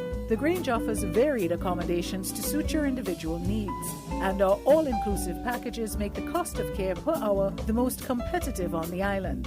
Services include convalescent care for all ages, daycare facilities for older adults, rehabilitation services, and training and continuing education for healthcare providers. For more information, call 466-5525 or 465-8020. Fax 466-8221 or email thegrangehealth@gmail.com or visit our website at www.grangehealthcarefacility.com. Maybe it's the way the brilliant gold liquid reflects our sunshine, or how the bright blue of its label mirrors the clear Caribbean skies overhead. Maybe it's the fresh, crisp taste of this beastly cold beer on a scorching hot day. Maybe it's even the way it brings us all together. But one thing is for sure, Carib is very much a part of who we are wherever we're from in the Caribbean. Carib, it's the way we play. Drink responsibly. Everyone struggles at times. Even we too have our own struggles. Do you have a loan at the Development Bank of St Kitts and Nevis and have fallen behind on your payments because of financial difficulties? Have your financial situation changed? If your answer is yes, visit the Development Bank of St Kitts and Nevis or call 465-2288 extension 1101 or 469-5416 to make an appointment to discuss our debt evaluation and restructuring plan with one of our qualified officers. We are committed to working with you to make a sustained positive difference in your life. We are faced with tough decisions every day, but choosing the right home or motor insurance shouldn't be one. You need fast claim settlement from a company that's been rooted for over 31 years. And don't forget the A Excellent rating by AM Best. Make the intelligent choice. Caribbean Alliance Insurance. Reliable insurance that you can count on. Get a quote today for your home, motor, contents, and liability insurance needs. And make the intelligent choice. Caribbean Alliance. Tomorrow secured.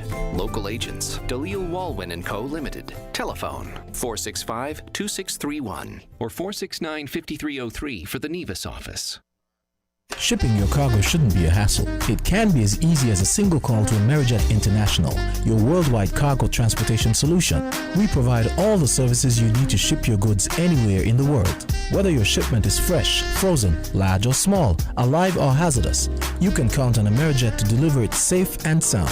Amerijet International, by land, sea or air. We get it there. For more information, visit us online at www.amerijet.com or call us at KDP Enterprises, telephone number 466-9595. WINN is 98.9. 98.9 is WINN FM.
Horsford's Automotive, everything gotta go. Clearance sale is happening now. All 2018, 2019, and 2020 models gotta go. Yes! Come to Horsford's Automotive and get $10,000 off select 2020 models. That's right. Horsford's Automotive is making room for 2021 by offering $10,000 off select 2020 models. go. And that's not all. Come now and get 0% down payment. No payment until May 2021. $500 in free groceries. Free servicing for 1 year. Free bill of sale. Free tinting. Free registration. Free accessories. And free licensing. Horsford's Automotive Everything Gotta Go clearance sale. The biggest clearance sale event of the year. Select 2020 vehicles priced to go. Everything gotta go. Terms and conditions apply. See store for details.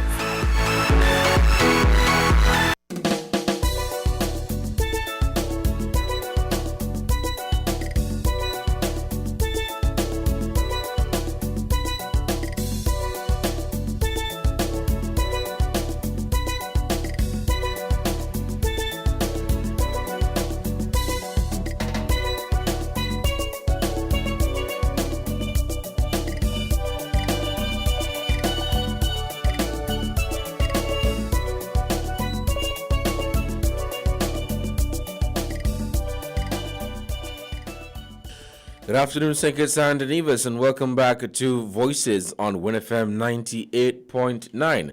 I'm your host, Devonne Cornielius. Thank you guys so much for tuning in. Of course, those of you in Radio Land at home and abroad, thank you so much for taking time out of your schedule to be a part of our Voices program only on WINN FM 98.9. Those of you who have joined via social media such as Facebook and YouTube, thank you so much for tuning in. We are back for the second segment of Voices here on WINN FM.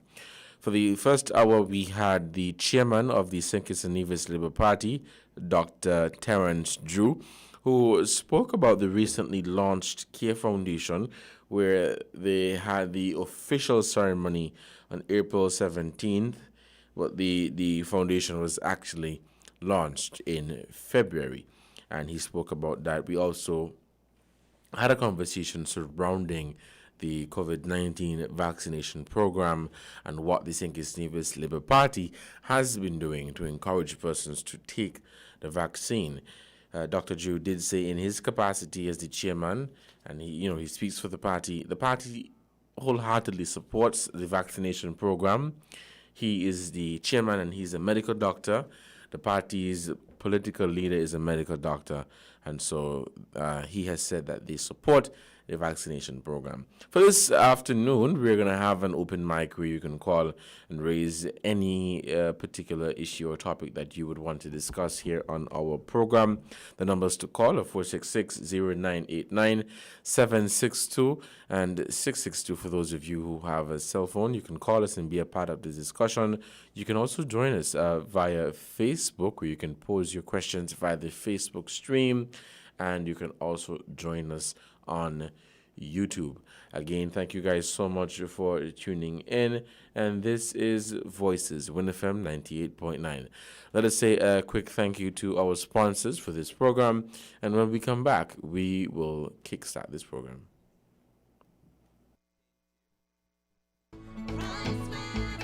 Here are your Horsford's Value Mart IGA Value Club Blue Tag specials for May 28th through June 2nd.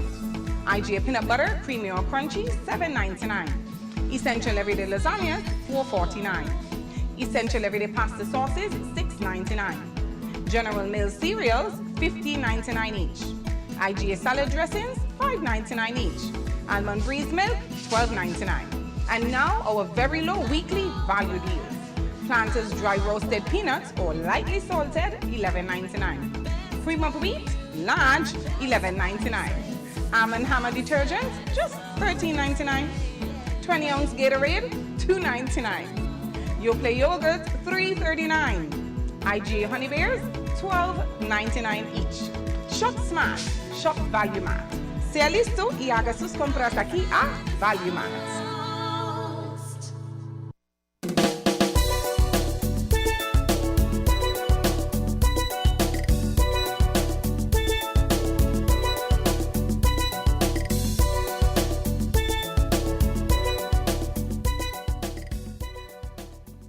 Welcome back to Voices on WINN FM 98.9. Again, I'm your host, Devonne Cornielius. We have our first caller for this afternoon. Caller, good afternoon. You are live. Good afternoon. Hello, good afternoon. Hi, good afternoon. Yes, I'm hearing you now. Recently, I saw Sir Kim Collins. I don't know if you live here, right?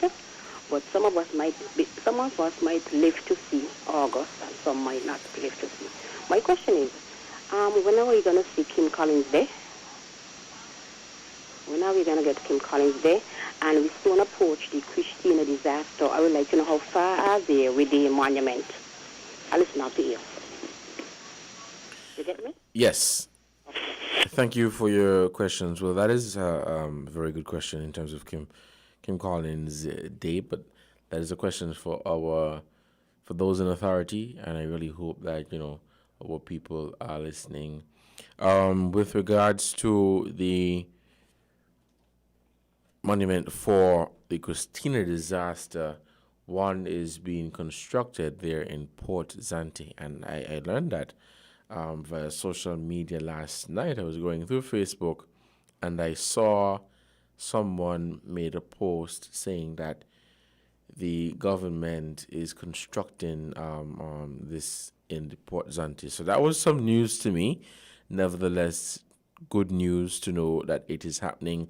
In terms of how far it is, I am not sure, but that is definitely something I can find out for you, and I can report at a later date. Nevertheless, thank you so much for your questions. We are still taking your calls here on WINN FM's Voices. The numbers to call are 466-0989, 762 and 662. As I said, it's an open discussion, open mic. You can call us and raise any particular issue, any topic, anything that is bothering you and that you would want for us to talk about.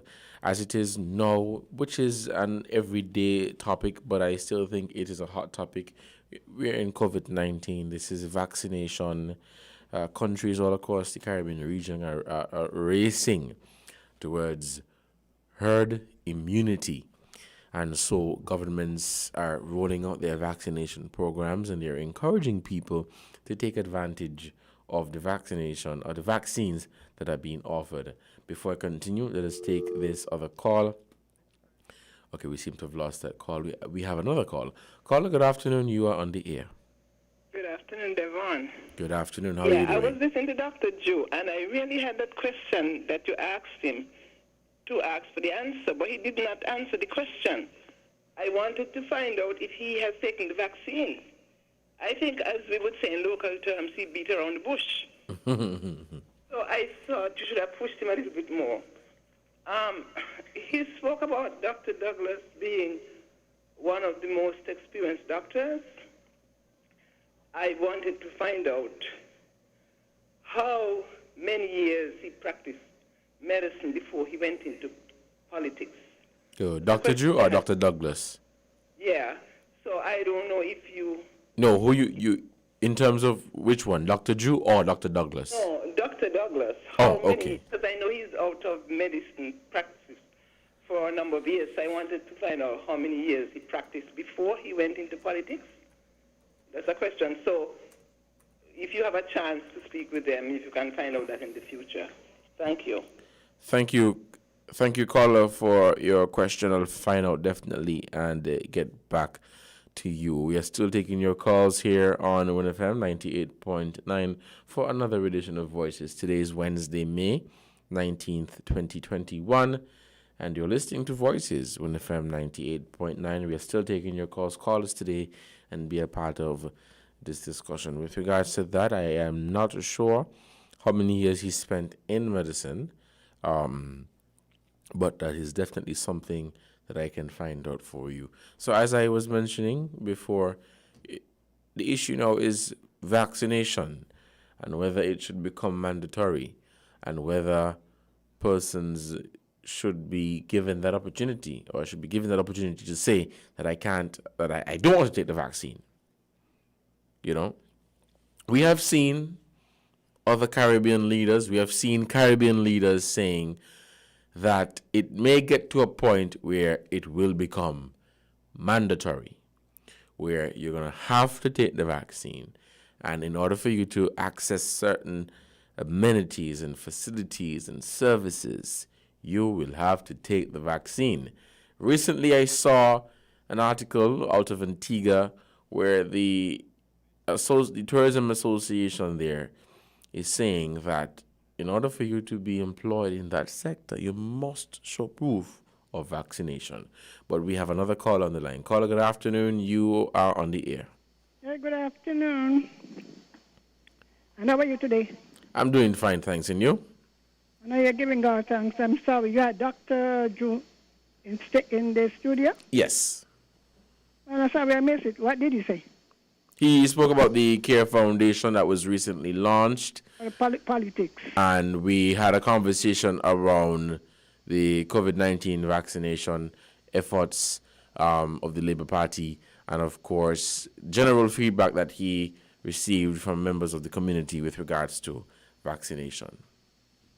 That's interesting. You know, now the CARE Foundation is a good idea, but it is nothing but pure politics. Why you say that? Remember when he brought in, I'll explain to you. Do you remember when the COVID thing started? He said he got some rapid tests from Germany, right? Yes.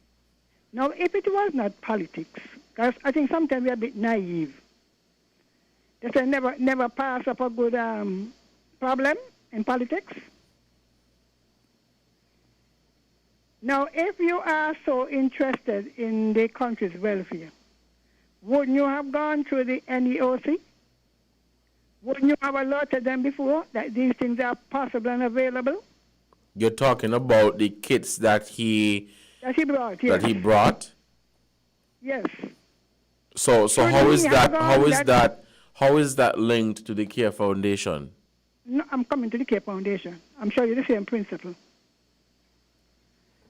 Now, it sounds good that, he went out and got these rapid result kits and all of that from somebody or some source in Germany. And you have established in the country the NEOC and the HEOC. So it is nothing was organized. If he was really sincere, he should have channeled it to those sources. Then they could have said, because you notice up to now, all the countries are requiring an RT-PCR test. You notice that? Yes. Yeah, because the thing is, while it sounds good, if you're getting false positive and false negative, you haven't done anything. Now, last election, because sometimes I think we are... But before you continue, Ms. Henry, with that being said, what are you suggesting? Politics. So you think it was you're saying that it was a political move for him to purchase those kits? And you don't think that... them. And you don't think... Whether he purchased them or they were donated to him. They just a purchase, eh? Whether they were purchased or given to him, donated, whatever the case may have been, you're saying that you believe it was a political move and not Remember that genuine? Election was upcoming, eh? Don't underestimate politicians on all sides. I think sometimes we are a bit too naive. That's why people complain. Oh, when election, he used to call me and now we're gone. Well, darling, when you were getting, it never caught you what was going on. Election was coming, so therefore to gain a favorable image, that thing was done. Now the CARE Foundation is in the same context. And I think the same set of people behind it. So you're saying this on what basis? That because he's a politician? Obviously he's a politician. Sir. Yes. And if as a politician you start a foundation or you start a community group, of course people will say. Of course people will say. Hold on 1 second. Of course people will say that it's politics. If I'm a politician and I start a community group, the first thing that the feedback will be, well, you start this because you're looking for political mileage. These are realities we're dealing with every day. Well, I mean, you're young, right? You're young, you just come. No, don't say that. Don't. What do you mean by that? Miss Henry, hold on. When you say that, what do you mean? We sometimes we have to be very careful. We have to be very careful when we choose our words. I get very offended. I get very offended when people do that. Continue. Look, we as a people, we are very naive. We take a lot of things at face value. Oh, somebody is kind and they do so. Somebody is nice and they do so. Now look at it. The Care Foundation was conceived and put in place. There was a case in law, in the court, remember? Yes. Between him and Mr. Hamilton. Now, they took the matter to the court because they felt that there was a possibility of a runoff in that constituency. That was it.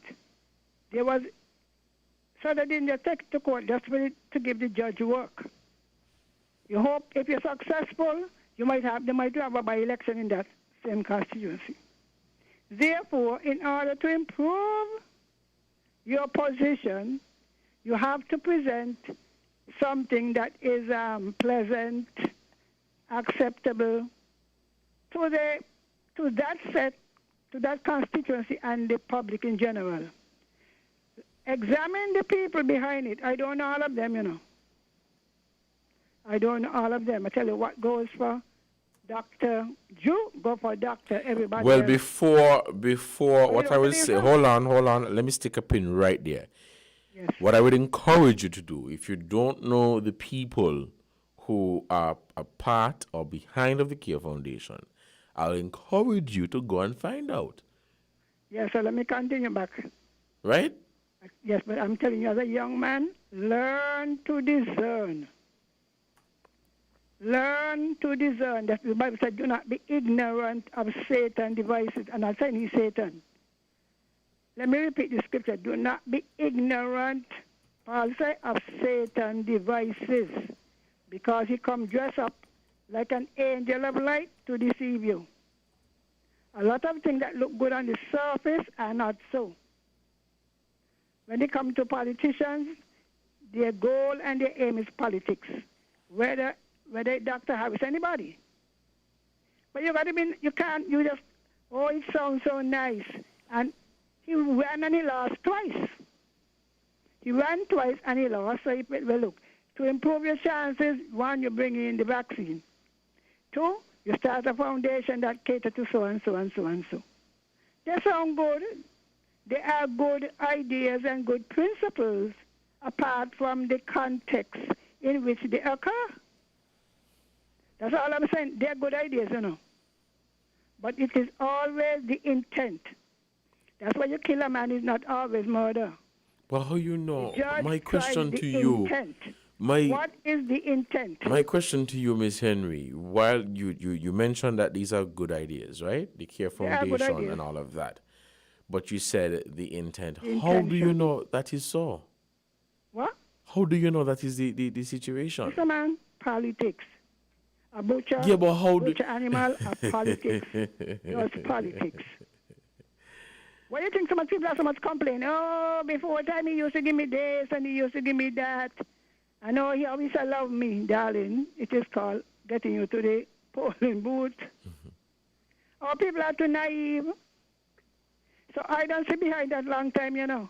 By the time the vaccine did not work, you better try something else. So he come with this now. Is he I wonder if he's going to be is the he leader of the Labour Party. is he the only person who has ever done something like that?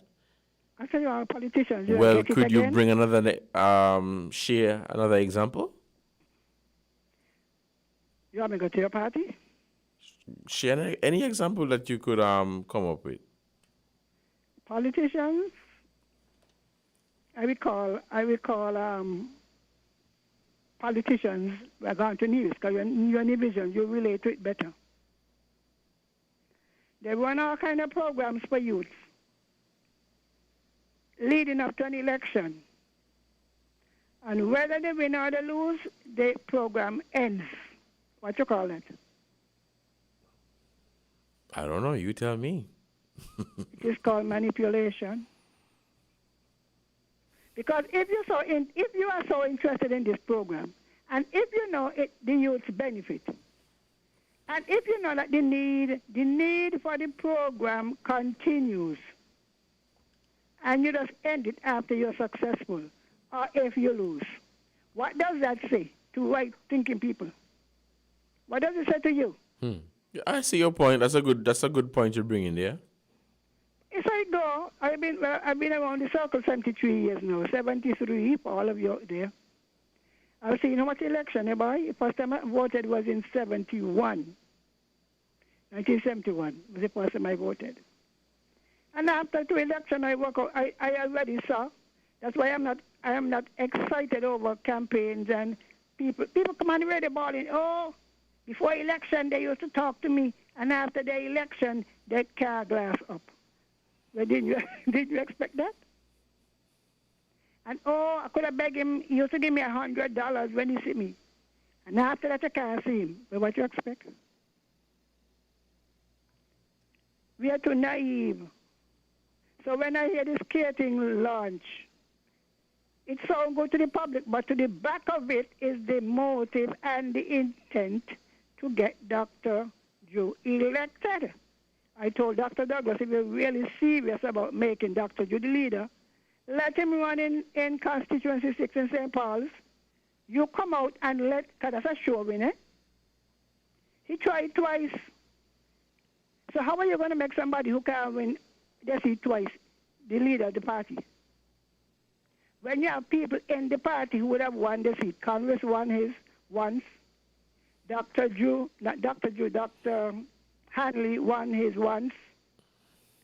Those are the most eligible people. So I'm waiting to hear who's going to be leader of the party. Because they won the seat. I don't see all of this show and show, aiming at that position as the leader of the party, and hopefully to generate more interest in Constituency 8 to win it. Sorry if it offends anybody, but that is my analysis. I could be right, I could be wrong. What do you think about it? You don't think it's a good program? I think it's Fisherman catch fish. I think it's a good program, yeah. It is a good program with a fisherman catching fish. It's a vote-getting program. And the trouble is, the charges taken to the court were treating and bribery. But where does that program fall? Is it treating or is it bribery? What do you...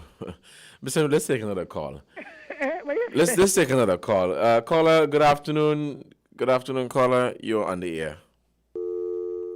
Okay, we seem to have lost that call. We're still taking your calls. Okay, caller is back. Caller, good afternoon. You are on the air. Good afternoon. I wanted to say that I was glad to hear Dr. Drew this morning, and I'm glad that he's not just talking about, I'm from St. Peter's, I went to school in St. Peter's, I went to this, I'm from St. Peter's all the time.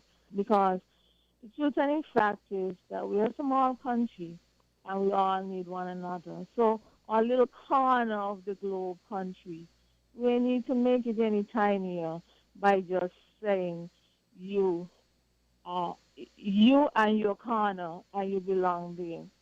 We're St. Kitts and Nevis. So I was glad that I wasn't hearing that. But I think that Dr. Drew complaining about his name dragging through the mud. I never hear Dr. Drew name dragging through the mud. I hear him dragging other people's name to the mud, but not his name being dragged to the mud. He's a politician, and he ain't get the full dose of name dragged through the mud yet. And it makes me wonder, how will he stand up to those kind of pressures when the time comes? Because if you're in a hot seat, you have to be able to take pressure. So I'm kind of taken aback that he's complaining about name dragged through the mud with mere little something. So hopefully his back is strong enough to take what he give out. Question for you. Yes. Are you suggesting that as a politician, your name, quote unquote, can't be dragged through the mud because you're a politician? I'm just saying that he's crying for small softballs. As a politician, he's crying over small softballs. So the job really requires toughness.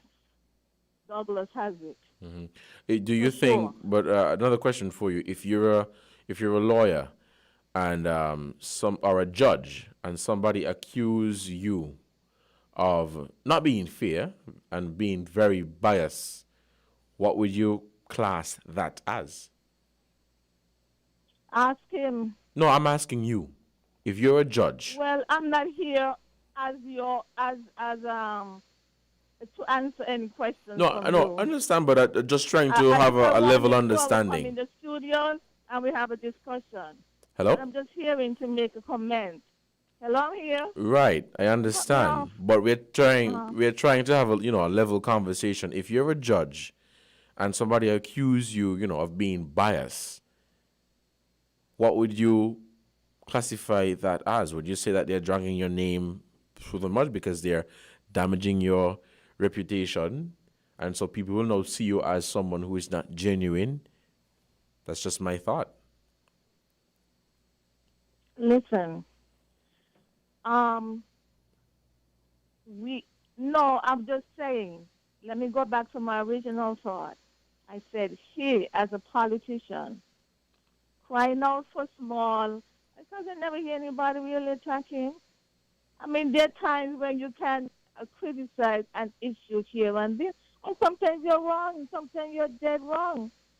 But I'm just saying that this kind of job takes backbone, and he's crying over small things. I'm just saying that, so I was just taken aback that he's complaining for those things. And the issue with the health thing, he said that he didn't mention that the government had done tremendously well, and we have just done just about the best in the country. He said we should have closed the border earlier. If we had closed the border, we would not have had any cases. Really? Really, Dr. Drew? We would not have had any cases of COVID? Even though that people coming in, no cases of COVID? Really? I think the government has done tremendously well with COVID. If he wanted to have done better, that is what he's saying. I mean, what he should be doing is to praise the government. And then he's going to want to be on the same, and then he want to beg to be part of the decision-making process. And complaining that they're not putting him on board with that kind of attitude. Praise where praise is due. And maybe somebody will say, okay, he's serious. Let's take him on. Another thing, people,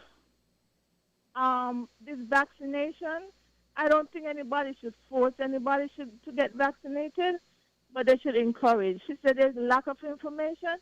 I don't think there's lack of information anywhere. COVID-19, all the vaccines up and down everywhere, everybody talking about it. That's what we're talking about for nearly a year and a half. COVID, the vaccines came. People know all about them. I don't think it's lack of information, but I think the problem is misinformation. People, right? I don't think, and people have made up their minds not to take it, and it is their decision. And nobody should really force anybody. But what I can say is that people should be encouraged, and you don't have to wait to be on a committee to encourage somebody else to go and take the vaccine. Tell your neighbor, tell your friends, protect yourself. Let's get the country back together. And why the vaccine is important? The vaccine is important because had it not been for the vaccine, what would have happened to the world? What would have happened to the Caribbean, to us? So glad that the vaccine came out. Now that the vaccine came out, might not be perfect. Let's go ahead and take the vaccine, get vaccinated. That's what I say.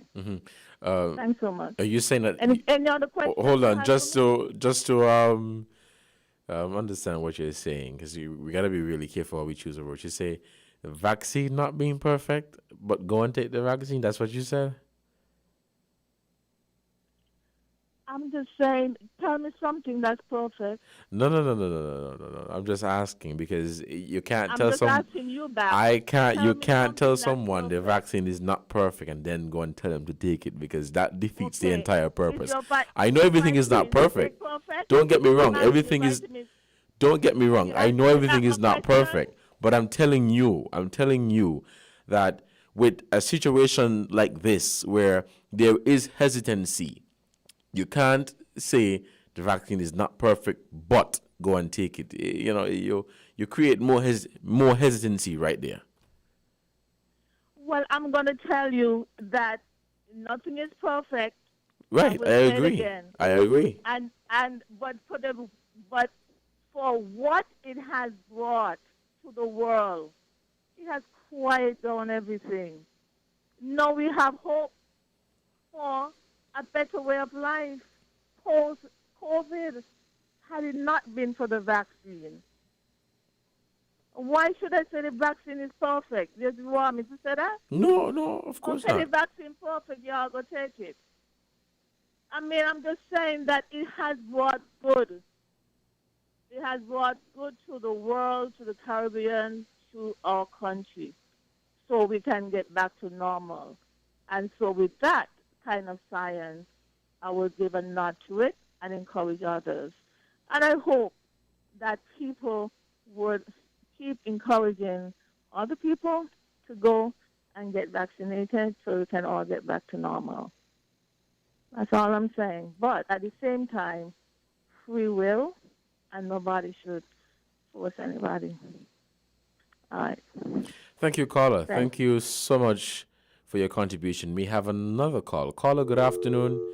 Oh, we seem to have lost that call. We're still taking your calls here on Voices on WINN FM 98.9. I'm your host for today, Devonne Cornielius.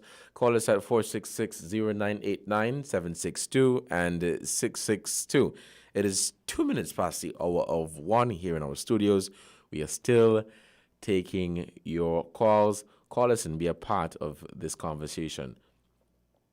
Caller, good afternoon. You're on the air. Caller, good afternoon. You're on the air. Hello, good afternoon. Caller, good afternoon.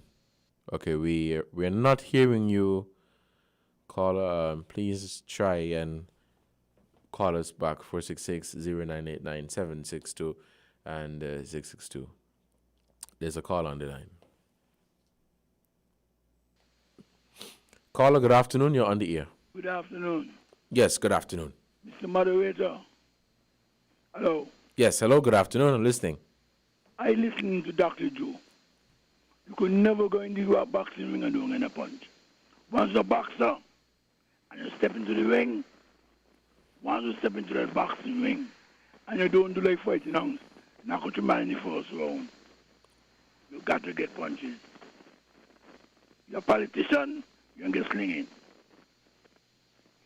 It's happening all over the world, A politician wants to enter on that platform. You can get some things slinging. I'm not saying it's right. Don't get me wrong. I'm not saying it's right. But politicians all over the world, they do that. They slap the one another. You remember you had a case about Lewinsky in America. I mean, and when I hear Dr. Joe come here crying, when I hear Dr. Joe ain't lose his seat, you know. Labor lose, not to lose. Labor lose, because people in number 8 love Dr. Joe. But he be the wrong party. He be the wrong leader. When I tell a man who lie here, he wasn't lying. Thank you. Thank you, caller, for your contribution. We are still taking your calls. The calls are coming in For those of you who are tuning in for the first time, the numbers to call are 466-098-9762 and 662. Call us here at Voices on WINN FM 98.9. We have another call on the line. Caller, good afternoon. You are live on Voices. Yes, good afternoon again. Now I am asking a question. What role does the opposition play in encouraging people to be vaccinated, knowing the effect of the virus on the population and on the economy? Now for Dr. Drew or Dr. Douglas or any other medical doctor to come on the radio and say that the people want more information is a failure on their part. You ask me how?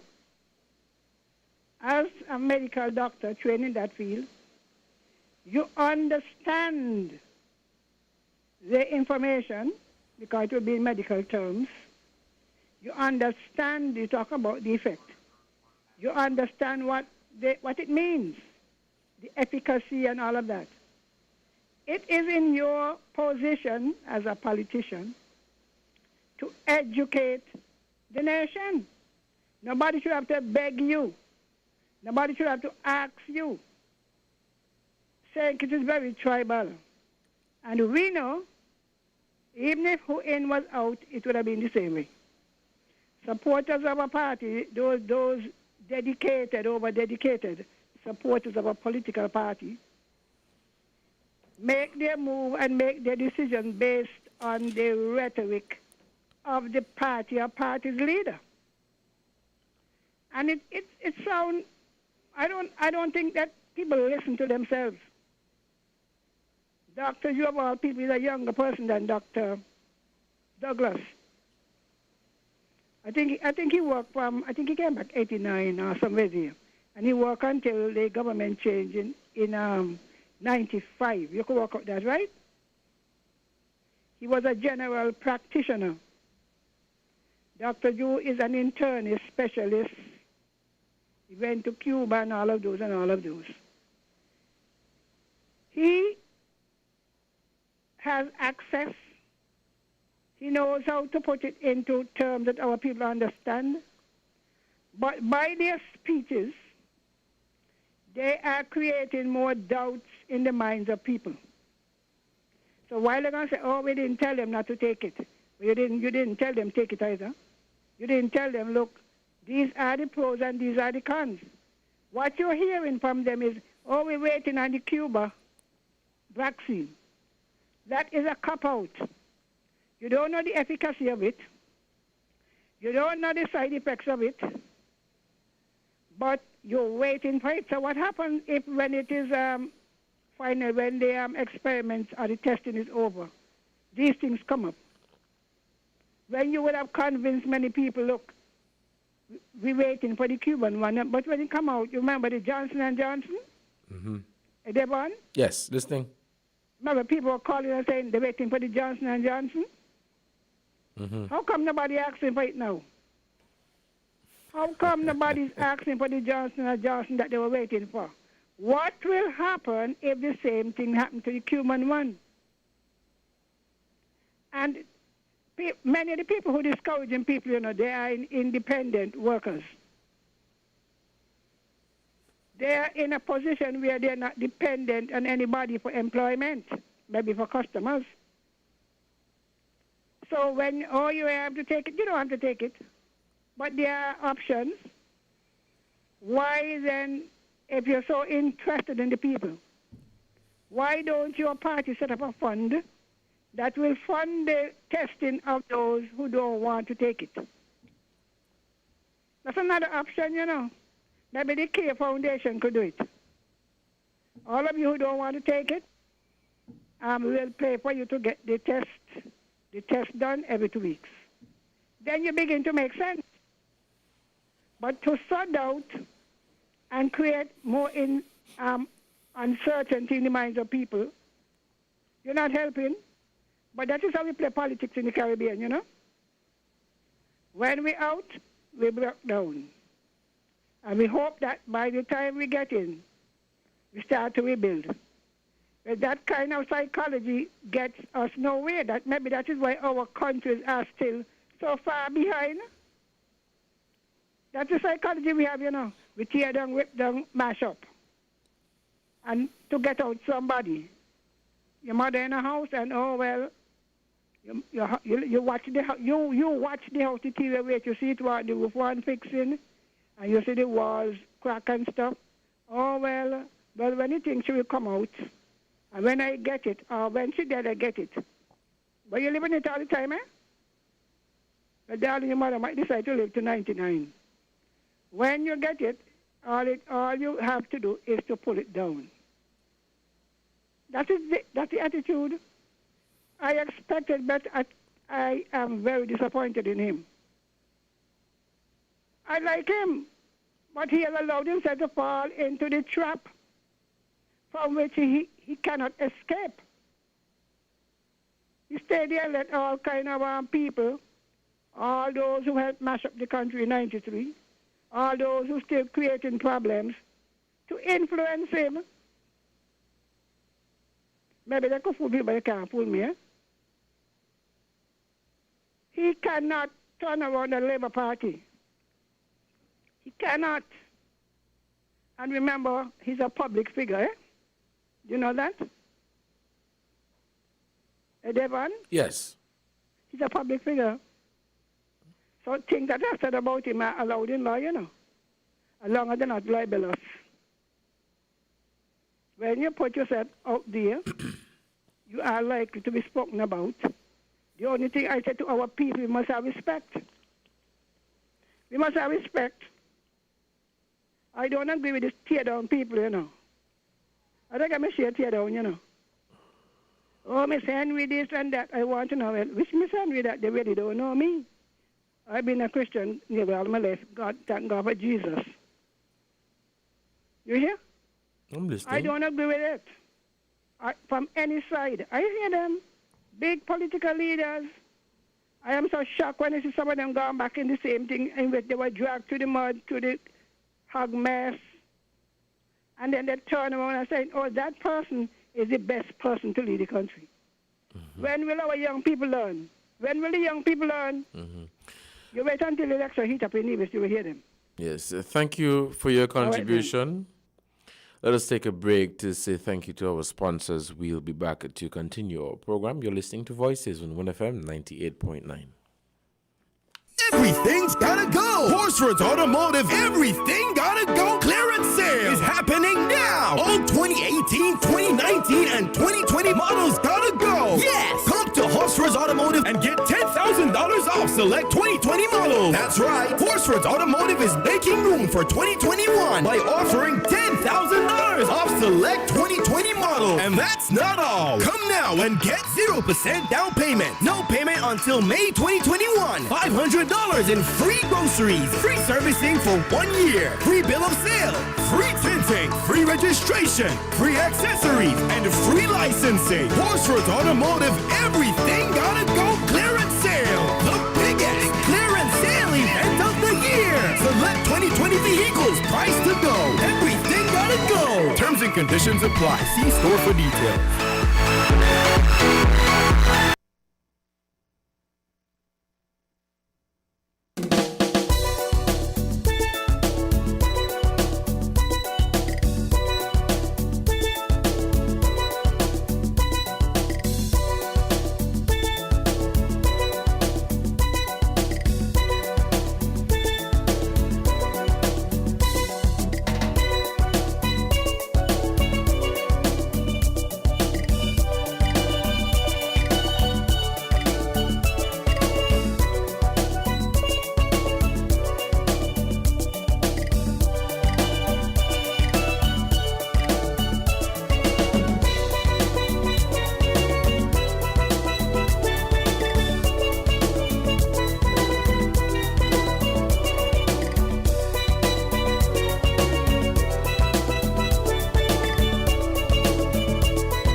Welcome back to Voices on WINN FM 98.9. It is 1:15 and we have another caller on the line. Caller, good afternoon. You are live on Voices.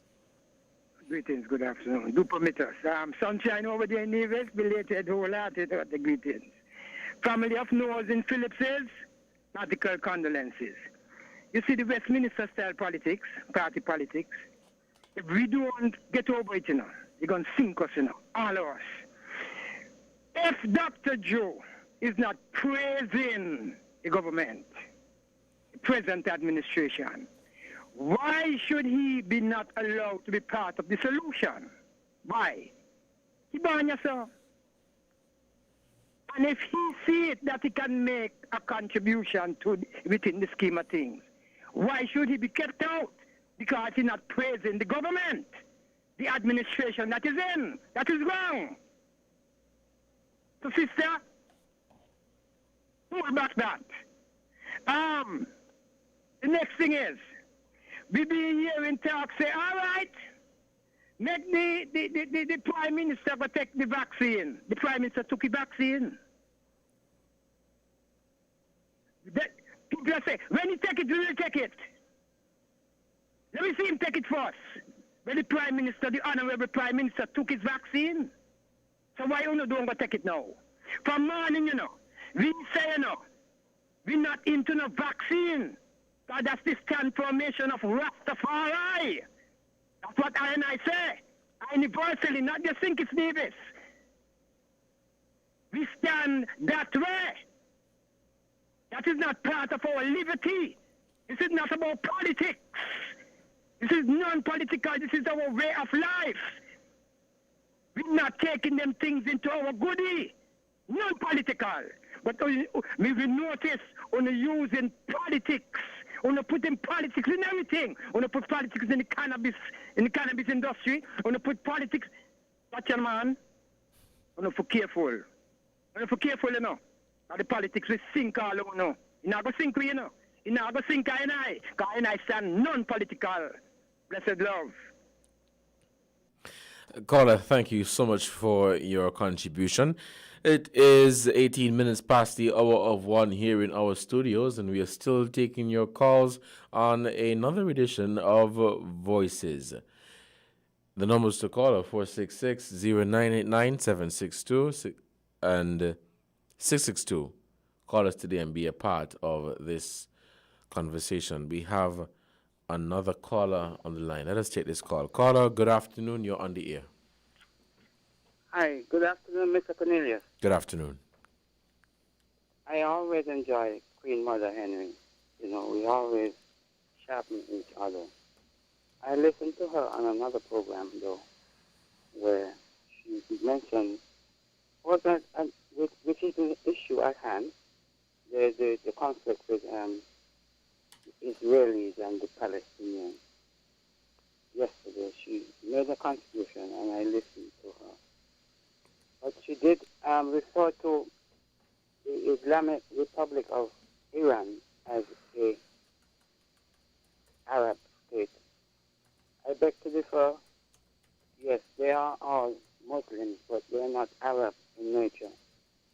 Not to say that they are not Arabs living in that republic, but they are Islamic states, and they're not Arabs. They're Pashtuns. There are different tribes that make up that country. So a little correction there. I would have thought that with one of the guests on the program, she would have engaged because, yes, names can identify one of the traits of identification. And with the Prime Minister Benjamin Netanyahu, his last name, if one who have versed in what we call philology, the study of languages, would know that that name is not restricted to just a little small group of people. Even though they have taken on names, I don't know the origin of how they took on those names, or if those names went through the bloodline, their ancestry, and he have gotten the name. But the name Netanyahu is two words from that ethnic group in West Africa, in Ghana, the Ga Adangbe people. They are There are Ghanaians living here, and they are different ethnicities. Prove me wrong by having a conversation with, I can tell you, a gentleman he teaches at the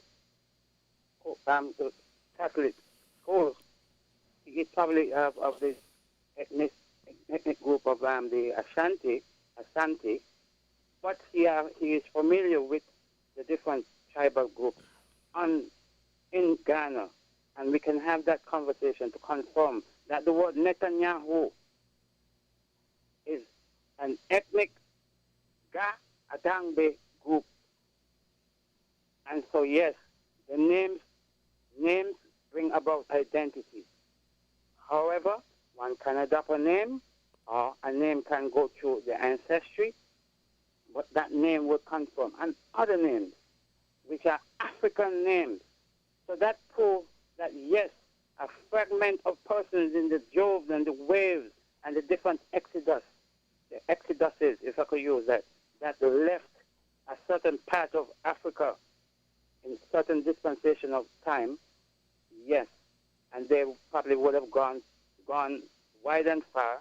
But most of the time when invasions occur, it occurs from that portion, and persons would have gone deeper into the interior of the African continent as opposed to going towards the enemy to be slaughtered. Several times it would have happened that according to the Bible. Some of us just go by the Bible. We are going beyond the Bible. We are dealing with linguistic and other cultural elements that would confirm the people that the people are not extinct. People are living in their culture, in their linguistic domain on the continent of Africa.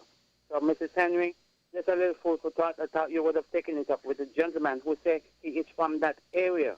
Because no doubt his family would have told him that there was a melting pot of certain Turkic people, including the Mamluk and other Turkic groups that formed different empires like the Ottoman Empire, and who have fought for certain spaces into conquest over the period of time.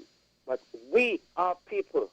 So who knows who I am from, you are from. Mrs. Henry is what ethnicity she's from. And subsistence persons would have gone and formed different clans, and yes, got caught up in different ethnicities. A case in point, Argentina. If you go to Argentina today, you're not seeing any person of your melanin and my melanin in terms of our hue. But check their DNA, and you will see the Africanity in them. Check their DNA. So yes, these things happen throughout our journey and things like that. But the roots are the roots, and we must embrace others. I live in, we are all about embracing and, not about annihilating and causing genocide and extinction of other groups. We can live, because the earth is big enough for us to live. Whenever a tree, nature sees fit for a tree to be expired, you go in the jungle, you see old trees that has been toppled, and then you come and replace it. Nature will dictate how persons will live and die, not man. No man have no life to say how many people should be here from now, not to this. Nature has its way in cyclical cycles of determining that. Right, Thanks caller. for listening. Thank you so much for your contribution. It is 25 minutes past the hour of 1 here in our studios at WINN FM 98.9. This is Voices, and I'm your host for today, Devonne Cornielius. We are winding down. We'll end at 1:30. We'll take just one more call, and we will begin wrapping up our program. Let us take this last call. Caller, good afternoon. You're on the air. Hey, good afternoon. Good afternoon, Brother Africa. Thank you for the information.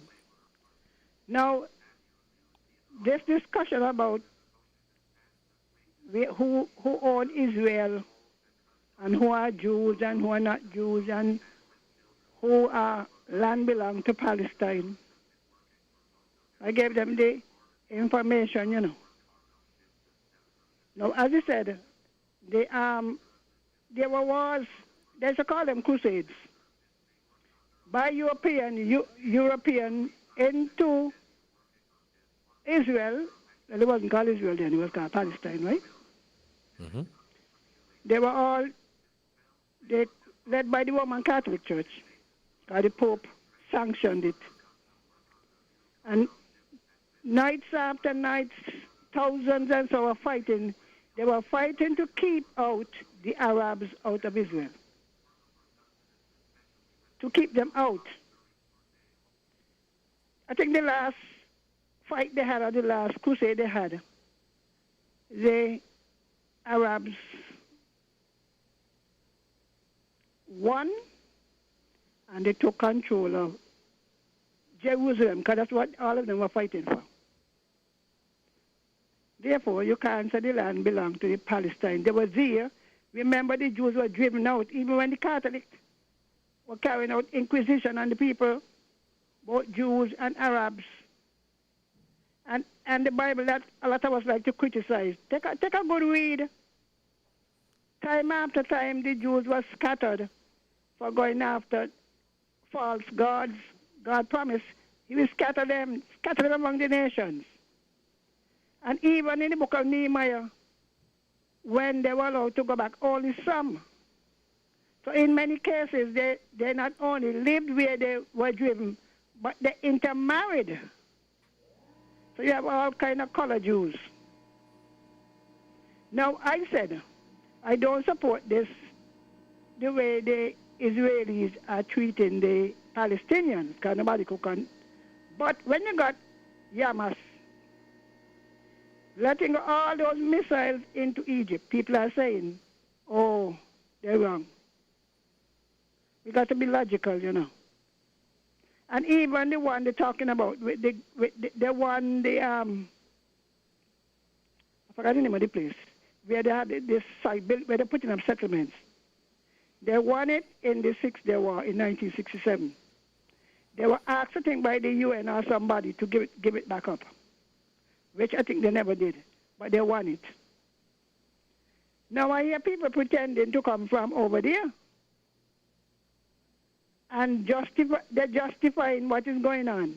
My position is both leaders, the leader of Israel and the leader of Palestine, should control their people. One side can't do. When you have people like the Hamas, integrated into the community with people, because that is what people do in all countries.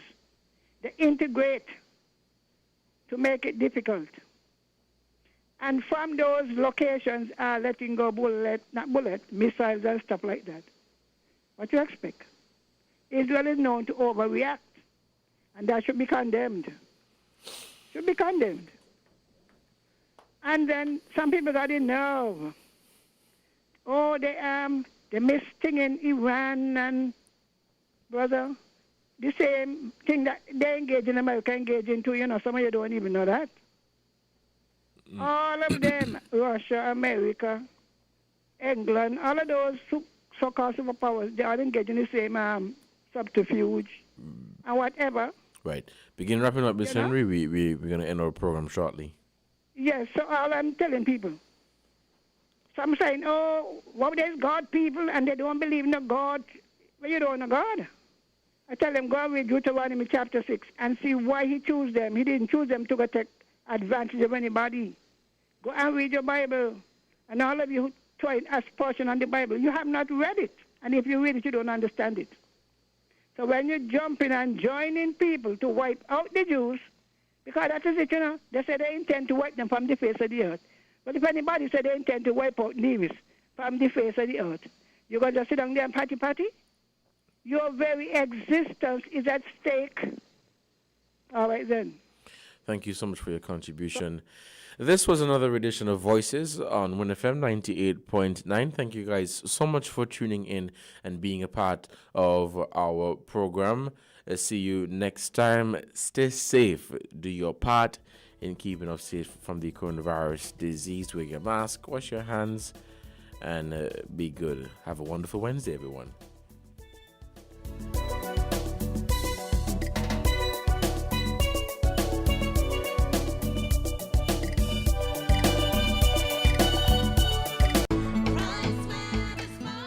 your Horsford's Value Mart IGA Value Club Blue Tag Specials.